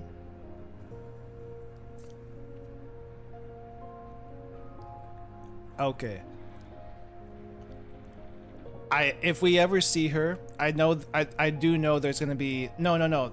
There is an STG-44, but STG-44 I think is the rifle, the AR. MP40 is something else. I do know there's one artist who likes drawing that one particular doll, so the only ones that have numbers change their names. Fair enough. I mean, being called WoW 2000 in public is a little bit weird anyway. Sten is gone. Accept it. Sten is no longer with us. I do want to see. Oh geez, there's a bunch of dolls I want to see. Makarov. I want to see Makarov. I want to see Gosh, who is that? Makarov. Of course, I want to see Negev. Of course, I want to see Jericho. I want to see that group. But specifically, oh, PPK. I want to see PPK. Betty. I'm still surprised we still haven't seen Betty. No mention of Betty anywhere. But hopefully Betty comes around sooner or later. Instead, we have another cat who just acts like a cat, but is not actually a cat. Meet Petria. Petria needs another cat. Betty's too far away. Where's even Betty these days? Darn. But no, I want to see PPK. I don't know why, but PPK is definitely on my mind for reasons. Yes. Springfield nods to me and then turns to the sniffling girl. Miss Helena, you haven't told us how you'd like to address you. I think Helena is probably just a code name. I don't think you'd want to be called that forever, right? Resi was like, just spell my name in German differently and there's my name. Yeah, I did see that explanation in the Girls Frontline 2 Twitter. It's like, how the heck did we get Centeresi? And to be honest, when Centeresi's name was first announced in Project Neural Cloud, I'm betting a lot of people were also like, how the heck did you get that name? Like, really? How the heck did you get that name? And then eventually it was just explained. It's just 36 in German, just different. Still though, oh, Wellrod needs to show up at some point. What was her name in Project NeuroCloud? Insidious or something like that? Like, please, come on, you're a little too edgy. Stick with Wellrod. It's a good name. I wasn't given a name. Then how about you give this lovely little lady a name, Commander? A code like D68 isn't much of a name after all. You want me to do it? In that case, oh crap. I scour my brain to try and come up with a nice sounding name for the girl before me. Melanie? How the heck did you come up with that name? Melanie, hold up, I need to change my expression for this. How did you come up with that name? It's not a bad name, but how? Helena to Melanie. I guess it's better than trying to mangle a D68. She's your daughter now, sign the birth certificate. And then you got Toolo. Could just go by Alpha. Well, Toolo, she likes, what do you call this? She likes stargazing too much, so I can see why she would change that. Melanie. It's not a bad name. I don't see what's to hate about this, to be honest. It's just, how the heck did you come up with this? It's not too bad. A guardian of souls. I'm sure those infected villagers must have believed you could protect them even in the direst of situations. I couldn't do it then. But... She looks up at me. Oh, I just noticed it changed. That's a nice smile though. That's actually a nice smile. I think I understand the meaning behind that name. I did not get the meaning behind the name, to be honest. Please call me that from now on, Commander. So we have Helena, our Helena, and then we have Melanie, which is another Helena clone, who looks quite different now than she used to. This is an audio clip with a resource ID Wolf 00032082232. Okay, I don't care about the number. Who the heck is Wolf? They've arrived safely. Our missing comrades were confirmed to be there as well, right? Yes, they were killed. But their deaths were not in vain, thanks to the commander's intervention.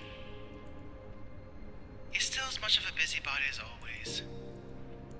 Still, that's just how he is. You don't seem to approve. His methods are highly inefficient, though they're effective at times. I don't understand him. But so long as he doesn't interfere with our mission, I won't oppose him. Wait, won't oppose us? Someone else? Perhaps that's how humans think. Oh, this is a doll. He's just like she was. Always so pretentious and very infuriating at times. Wait. I think I know who you're talking about. Wait. Local voice, I think I know who you are. Local voice, I think I know who you are. If it weren't for that teasing, if it weren't for those tease dolls with 45, I would not have come up with this idea. Local voice, are you are you from Defy? Are you a Defy doll? You gotta be a Defy doll. You can't be anything but Defy doll. That's high praise coming from you. However, my assessment is that we haven't gone deep enough. Perhaps we need to establish more direct contact. Very well. Since you're the leader now, I will obey without question out of consideration for this mission's efficiency. Leader. I don't know who this is on the other channel. I can't tell who is on this other channel, but the local voice has to be a Defy doll.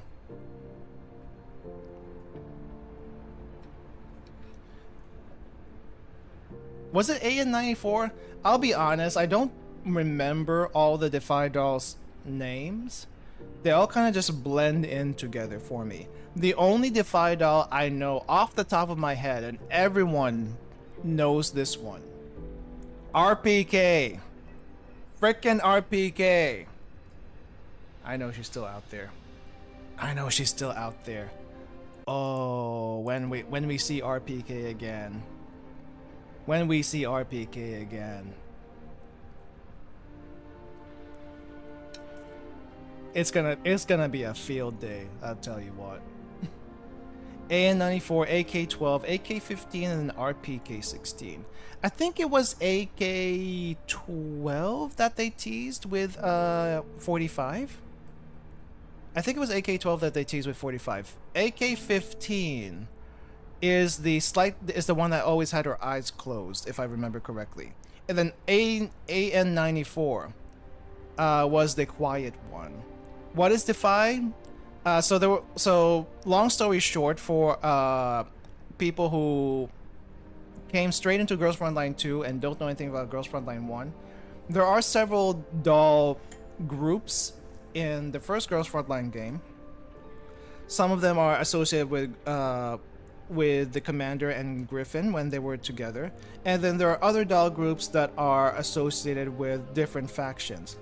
Defy is associated with a different faction, and you can probably call them like a Black Ops group. Kind of sort of like a Black Ops group. That's all you need to know for now. And anyone who is from Girls Frontline 1, please correct me or if any of that was wrong. But yes, they are in general heavy firepower as far as the group itself and the game itself, I suppose, in gameplay itself. But yeah, they actually do have really good damage art. Actually, if we have, we'll probably end after this story node, and we can look at a little bit at the Defy dolls afterwards, because they're actually pretty cool. Since you're the leader now, obey without question out of consideration for the mission's efficiency. Still, don't forget our original objective. Alva. What the heck is Alva? Oh, Alva's probably going to come up in the next thing. Okay, well, that was a pretty long story chapter. And I do know we have quite a few left still here. Wait. Yeah, we just finished this. This is next.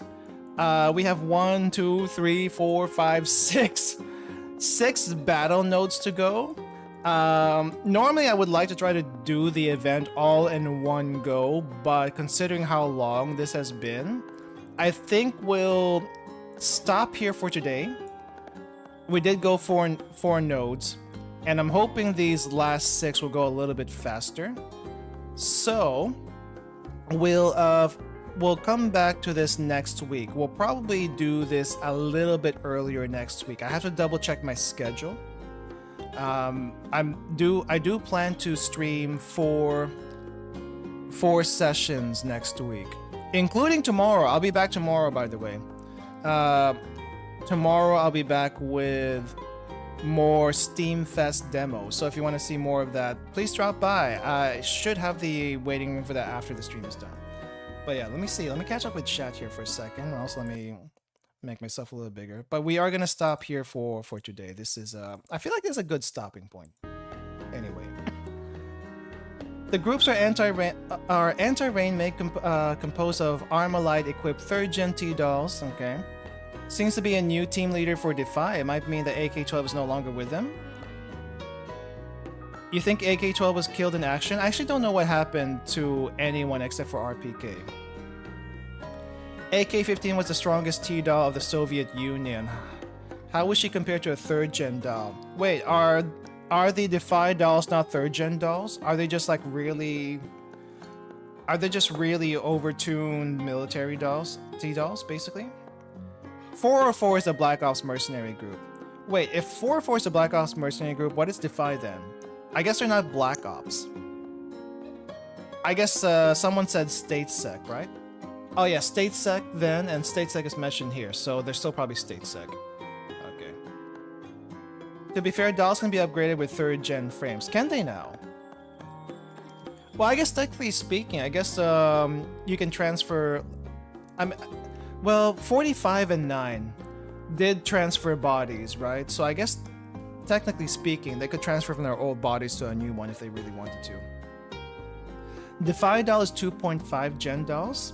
Ah, I honestly don't know. I honestly don't know how all that works. But let me see. Let me see if I can bring up some Defy dolls really quick. Let's see. Let's start with AN94, Girls Frontline.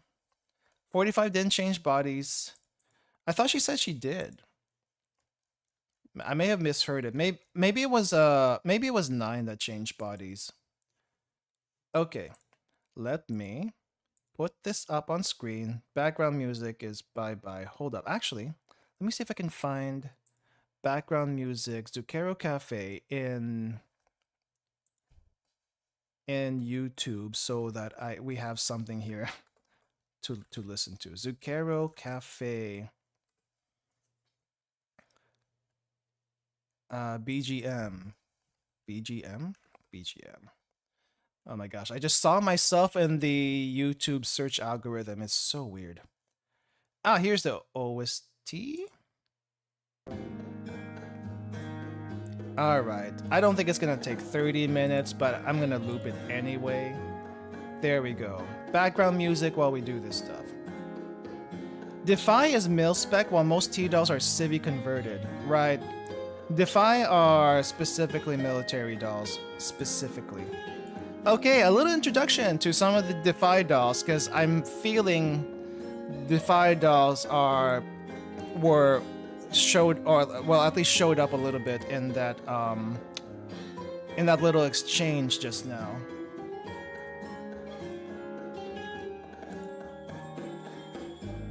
Let me see.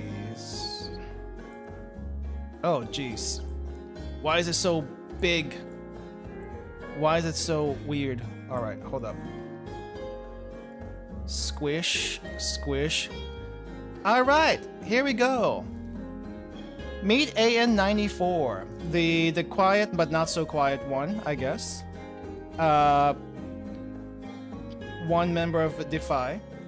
AN94 was a prototype doll for AK-15 and AK-12, probably. But yeah, okay, so if you don't know, in Girls Frontline 1, there are damage art for everyone in the game, so if you get like critical HP, or was it like moderate damage? I think it was a moderate damage. If you get to moderate damage because of Kentai Collection, there is damage art. So here is damage art for AN12. Sometimes it's fan servicey depending on the dolls, but a lot of times, at least for Defy, it's pretty nice. It's actually pretty nice. So there's that for her. I don't know what that outfit was. What was that outfit? Oh, neural. Wait, she has a neural upgrade. I guess I shouldn't be surprised. Up. The real life rifle was also a prototype that never saw service. Dang. Okay, so a neural upgrade for her. And this is a damage neural upgrade. Wait, hold up. Oh, there's a dead soldier. Ah, okay. Someone's trying to grab onto her as they're dying. That's an interesting piece of art. Scuba gear for her. So swimsuit outfit. Apparently she uses a scuba gear for a swimsuit outfit. And yeah, not fan servicey at all. I do kind of miss these. That you can actually do this kind of art in Girls Frontline 1, but we will never see anything like this in Girls Frontline 2 ever again. It's kind of sad. It's kind of sad. But that's just how it is. The dress looks nice though. This dress is nice on AN94. That is fan service from Military Nerd. I mean, I guess. This is apparently the damage art for her dress outfit, which I guess kind of, sort of. It is damage. Missed the gore in Girls Frontline 1. Suit! Behold, girl in suit. She looks great in this. Apparently this is her damage art. The damage art for the suit version is just her getting pinned down by one guy and trying to beat them up. Well, shot one guy in the heart, I guess. Or no, wait, this guy's fingers are all gone, and she's shooting another guy in the thigh. Get down, Mr. President. Yeah. A lot of the IOP wiki are censored version of the damage art. That's fine. That's fine. Members have the suit skin too. Yeah. All right. I think that's AN94. Let's get AK-12 and AK-15 in here. AK-12? Oh wait. AK-12? There we go. AK-12, AK-12. Why are we in the quotes? That's fine. AK-12, the one that's kind of scary sometimes. I don't know, AK-12 scared me a little bit. But she's also kind of fun. As long as her eyes are closed, she's usually okay. But when she gets serious, the eyes go open. And it's basically like, I think it's something like where her eyes are closed, she's actually conserving energy. And she's not in kill mode, but as soon as she opens her eyes, she's in kill mode. This is where she transfers all of her processing power into everything must die. AK-12 Mod 3 is basically converted Nido body, is it? I can kind of see it. I mean, I do see the Naito cape. I did see this before, but I didn't realize. I mean, look at that. Her arms are basically bare. She's basically all frame at this point. She's basically like our Dushevna, frame only. So it wouldn't be the first time a doll went frame only minus the face. RPK did some fuckery and put her into a Naito doll body. Oh, is that why this happened? Gosh darn it. RPK did a lot of stuff, didn't she? Okay, well at least AK-12 knows how to actually use a swimsuit. Or at least knows what proper swimwear is. Though it's kind of funny she did get a little bit of brain freeze from here. But look at this. The damage art just goes so hard. Basically, I think what she did here is she took over a few of the military dolls, the military robots, and she's actually using them as shields. So that's pretty great. I do kind of hope that we get a doll in the future that can control like enemy units as long as they're robots or something like that. Kind of doubt we'll get that. I mean, we didn't have that mechanic in the first game either, but still, we can do it now if we really wanted to, I feel. She used a surfboard as a shield. Yeah, there's I think the surfboard is basically a ballistic shield.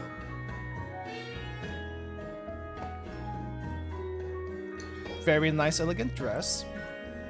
And I don't... Wait, hold up. This thing, that gigantic shield, is it this case over here? It doesn't look like the case. It looks like it's something else. But it just kind of like pops out of nowhere.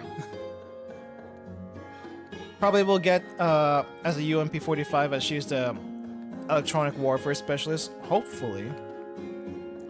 But then again, in Girls Frontline 1, what she did use that electronic warfare thing for was just electrical damage. It was basically an electrical dot to get rid of some shields. What is this one? I don't remember seeing this one. Which skin is this? That is the... It's like a military, it's like a military raincoat? No, it's not a raincoat, it's just a jacket. What is she doing here? Oh, she's just yawning. Wow, so bored? So bored that she's literally just yawning in her damage art. Wow. Suit. More suits. And damage art is just basically capping a few guys. This guy though. This guy though is like literally under her thigh. Nor in any other normal circumstances, this would probably be the best place to be. But not this one. Nah, you're gonna die in this case. Is it black blood? No, that's blood being sprayed out. So yeah. Cheetah cameo? Where? The skin is for buying an art book in CN. You get the code for the skin together with an art book. Oh, the casual outfit. Ah. Interesting. Okay, I think that was the last of hers. Okay, where's the gorilla? The gorilla is AK-15, was it? AK-15. Wrong place. Here we go.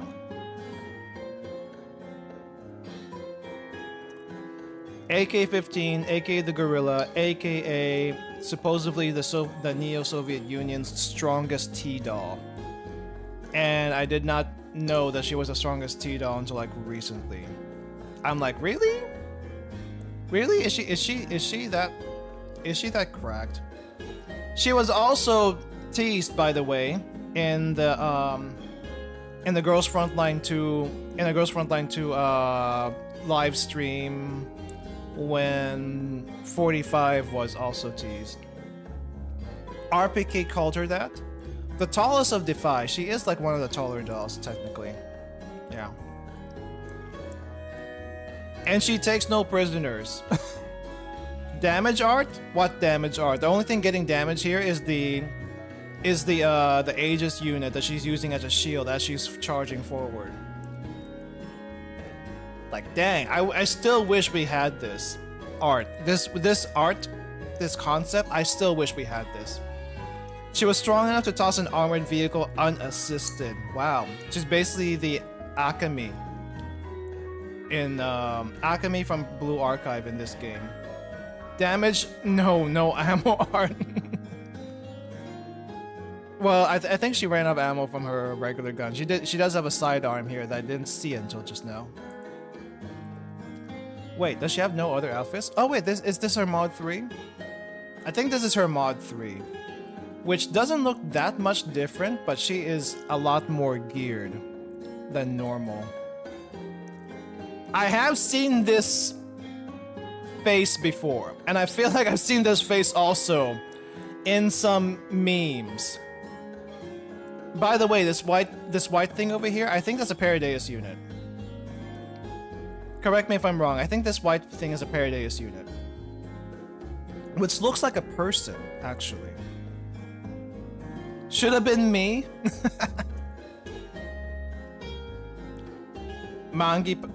Is this actually a Mangi power armor? I can't tell. I can't tell. But yeah, she's hella pissed, and you don't want to see her pissed. Which she seems like she's always pissed anyway. I don't think this girl has ever relaxed in her life. She doesn't even have a swimsuit outfit or a dress outfit. She has a suit outfit. And in the suit outfit, she's basically taking a chair to the back and not flinching, casually, and just shot some guy's brains out while twisting his arm. Like, come on. No chill. Absolutely no chill. Arm is broken, head is shot. While taking a chair to the back. I don't know what to tell you. AK-15 is more or less like Doom Guy. I can see that. She has the least amount of skins in all of Defy. Let me see. Concept art for AK-15. Let me see. Is this everything? Nope, it's not. See if I can fit all of this in here.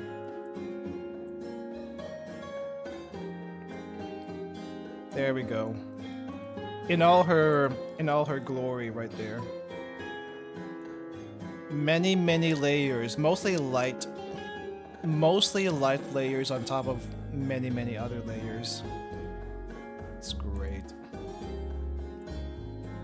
I do want to look up one thing really quick. Someone said DP12 had a mangi armor. Let me see if I can actually find it. Let's see, DP12. Oh, okay. It just might be here. I think DP12 is supposed to be in Girls Frontline 2 eventually. Because I think she was in a trailer. So here's DP12 for anyone who hasn't seen her before. Very busty lady. And a little bit of a lore. She is technically Dushevna's adopted mother. That much I can say. And every single time she's trying to look for Dushevna. Except this time she's totally forgotten everything. Yeah, she was in one of the launch trailers. I once thought that Tolo was defied due to the hair color and the mask and the AK, so to speak, but nope. Nah, she's just a bit of an airhead. I do miss the shotguns having these gigantic shields though. These shields on the shotguns were great. And we're probably never gonna get that anymore. Maybe there's gonna be a few. I know Sabrina has hers, but she doesn't have the shield out all the time. It'd be nice if she had the shield out more often. But she only uses it for the ult. So this is the I think this is the upgrade that people were talking about. See if we can zoom in on that. Speaking of zooming in, I want to zoom in. Hold up. I want to zoom in on the inside of our shield. We have some comrades in arms. I think that's crap. What was the name of that the one shotgun T-Doll with a spiked tail? I think that's her over here. I think that's over here. She's actually pretty good if you want to like push back a row of enemies. But over here on the side, yes, this is Dushevna. That's actually KSVK. Right in the corner of that picture. That is her, 100%. So she keeps a picture of KSVK back there because that is technically her daughter. And yeah, Mangi security apparently existed all the way back in Girls Frontline 1. Proof right here. And I would have never thought about it if it weren't for this event. I don't know how I feel about that. I don't know how I feel about that. Hopefully they don't have her in Mangi security employment right now. Mangi's a massive corporation, a massive PMC. But yes, I do hope we see her again soon, but so far we haven't seen a hint of her. I am not gonna go through the rest of her outfits because they are kind of extremely lewd. If it were to show up in the game, that's one thing. But if I were to just show it on stream, I don't know if the VOD would survive. They are. She's got massive. She's got massive front armor, so to say. Yes. We did look at Nikita. It's true. I mean, I'm not gonna deny it. We talked about Nikita also. Nikita was implied to work for Mangi also in her PV, really? Also, VSK in Girls Frontline 2 is also wearing Mangi armor, was she? Hold up. Hold up. Not that I can tell. Not that I can tell from this angle anyway. You're right, it might actually be in the... Well, I haven't seen the actual PV. Hold up. Let me see if I can find the actual PV. Sorry, Zucchero Cafe, we're gonna have to do that. What is it? Niketa PV. The dog? Oh, here's the actual PV. Let's see. Korean. I don't know which one to pick. I guess it doesn't matter. Alright, let's just do this first one. Hold up. Stop, so I can actually get you in frame. Right here. Right here. Right here. There we go. Close this up. Okay, let's take a look at this because I actually have not seen this yet.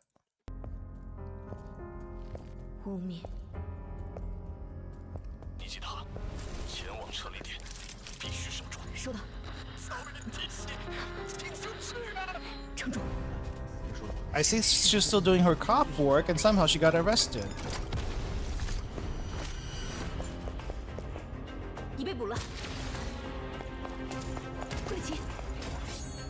I'm not seeing the mangi though. Oh wait, hold up. It might have been on her back.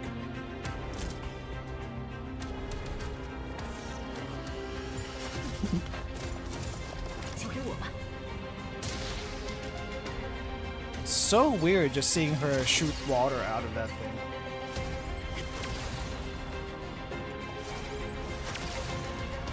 Wait, what? Double attack?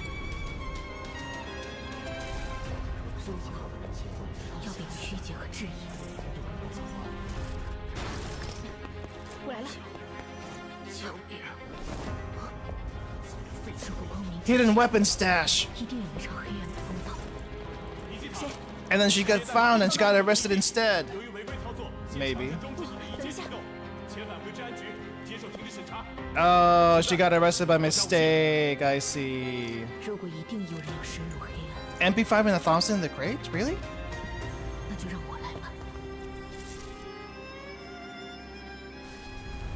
Dang, imagine if that was a setup.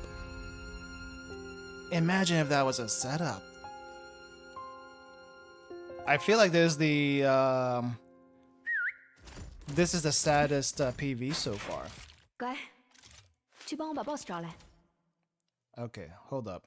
Someone mentioned there was a Thompson and an MP5? Hold up. I'm trying to get to the crate. No one will believe her because she's a doll. That's a sad thing, isn't it? Hold up. Back up a bit. See, where was it? Oh! Ah, crap. That goes so fast. Hold up. Slow down. 25 speed? Don't like listening to that. Okay. I mean, they could easily extract the video evidence from her. Oh, are we sure there's a Thompson here with a drum mag? I do recognize the MP5 over here, just barely. A Thompson and a oh yeah, that is a Thompson. It's got that wood stock on there, and the front of the gun. I don't know what you call this. The foregrip. Yeah. Kind of look up a Pasha. It's a little different. Then again, I'm no expert in gun, but still. It's clearly a setup that must have needed a fall guy. For what? Okay, what does it show that she's part of Mangi? Because I'm trying to look for it, but is it on her back? It's probably on her back somewhere, isn't it? Hold up. Back up. Dang, she's got so much more ventilation now. It's kind of crazy. Like I mentioned earlier in the stream, she's got so much more front armor ventilation, as well as I guess I didn't point this one out. But she's also got hair vents now, so more ventilation. The heads. Oh, what? Back up. think I saw something on the back there. It says nothing. It says nothing. If it says anything, it's in Russian, and I cannot read Russian. I don't know where the mangi stuff is, guys. You would have to tell me which specific frame to go to. But so far, I have not seen it that I could tell. But yeah, that's interesting. That is interesting, though, that she's gotten herself into this mess. The Mangi security. Apparently, she's also part of Mangi security. I don't know. That's what people have told me. But I doubt Mangi security will be hiring a security doll, a cop doll. Never mind. Maybe they would. I don't know. Maybe they would. Beats me. Anyway, that's kind of neat. I'm still hold up. Let me get the background music back up.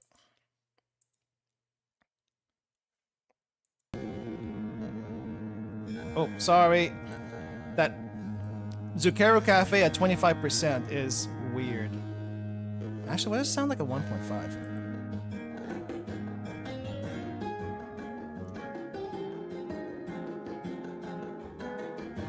Zucchero at 1.5 sounds a little bit like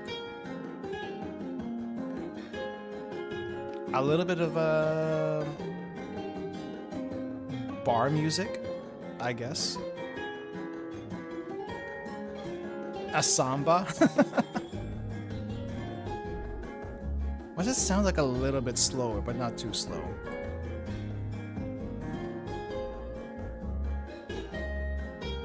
This sounds a bit more tropical. This is normal speed. Now it feels slow.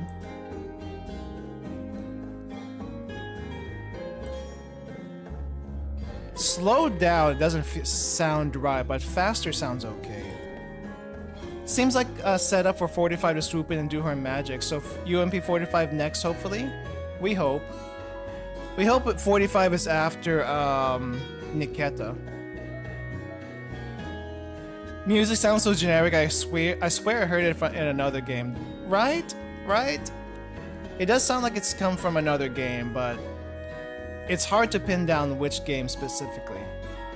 Anyway, I'm still a little sad about this.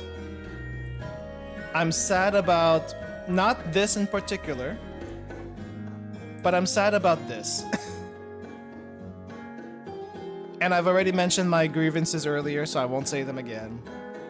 But Children's Day skins, not anytime soon, if ever. And yeah, I guess if you like this skin, enjoy it. But I want this back. I want the other one back. That's just me. Have you listened to Suomi's theme? She's got one apparently. She does now. All right, hold up. Suomi theme. Hold up. Suomi theme heavy metal. Okay. Suomi theme Girls Frontline 2. Oh, she does have one. Okay. I'm gonna lower the audio because sometimes I get audio not copyrighted, but no, yeah, I do get copyrighted by audio sometimes. So let me just lower it down a little bit. Especially if it's like from a standalone video. Oh, that's the PV. That's the PV. I guess it's this one. I guess it's this one. Oh! That's nice. That's pretty good.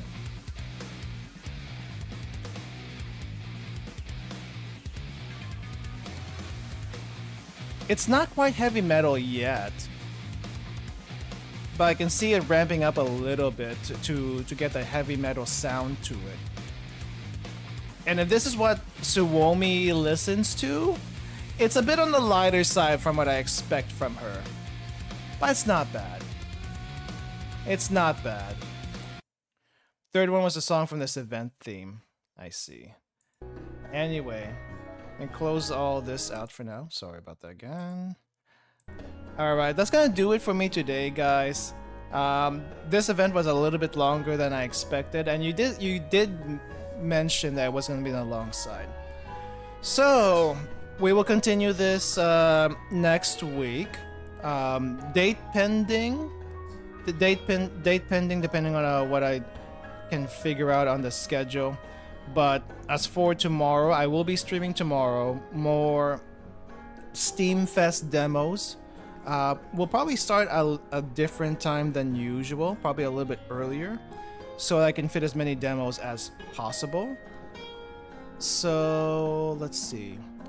That waiting room should be out as soon as we're done with the stream. So I'll put it up as soon as the stream is over. And then for the rest of the waiting rooms for the week, I'll double check dates, and we'll probably get Girls Frontline 2 first before Blue Archive for next week. So yes.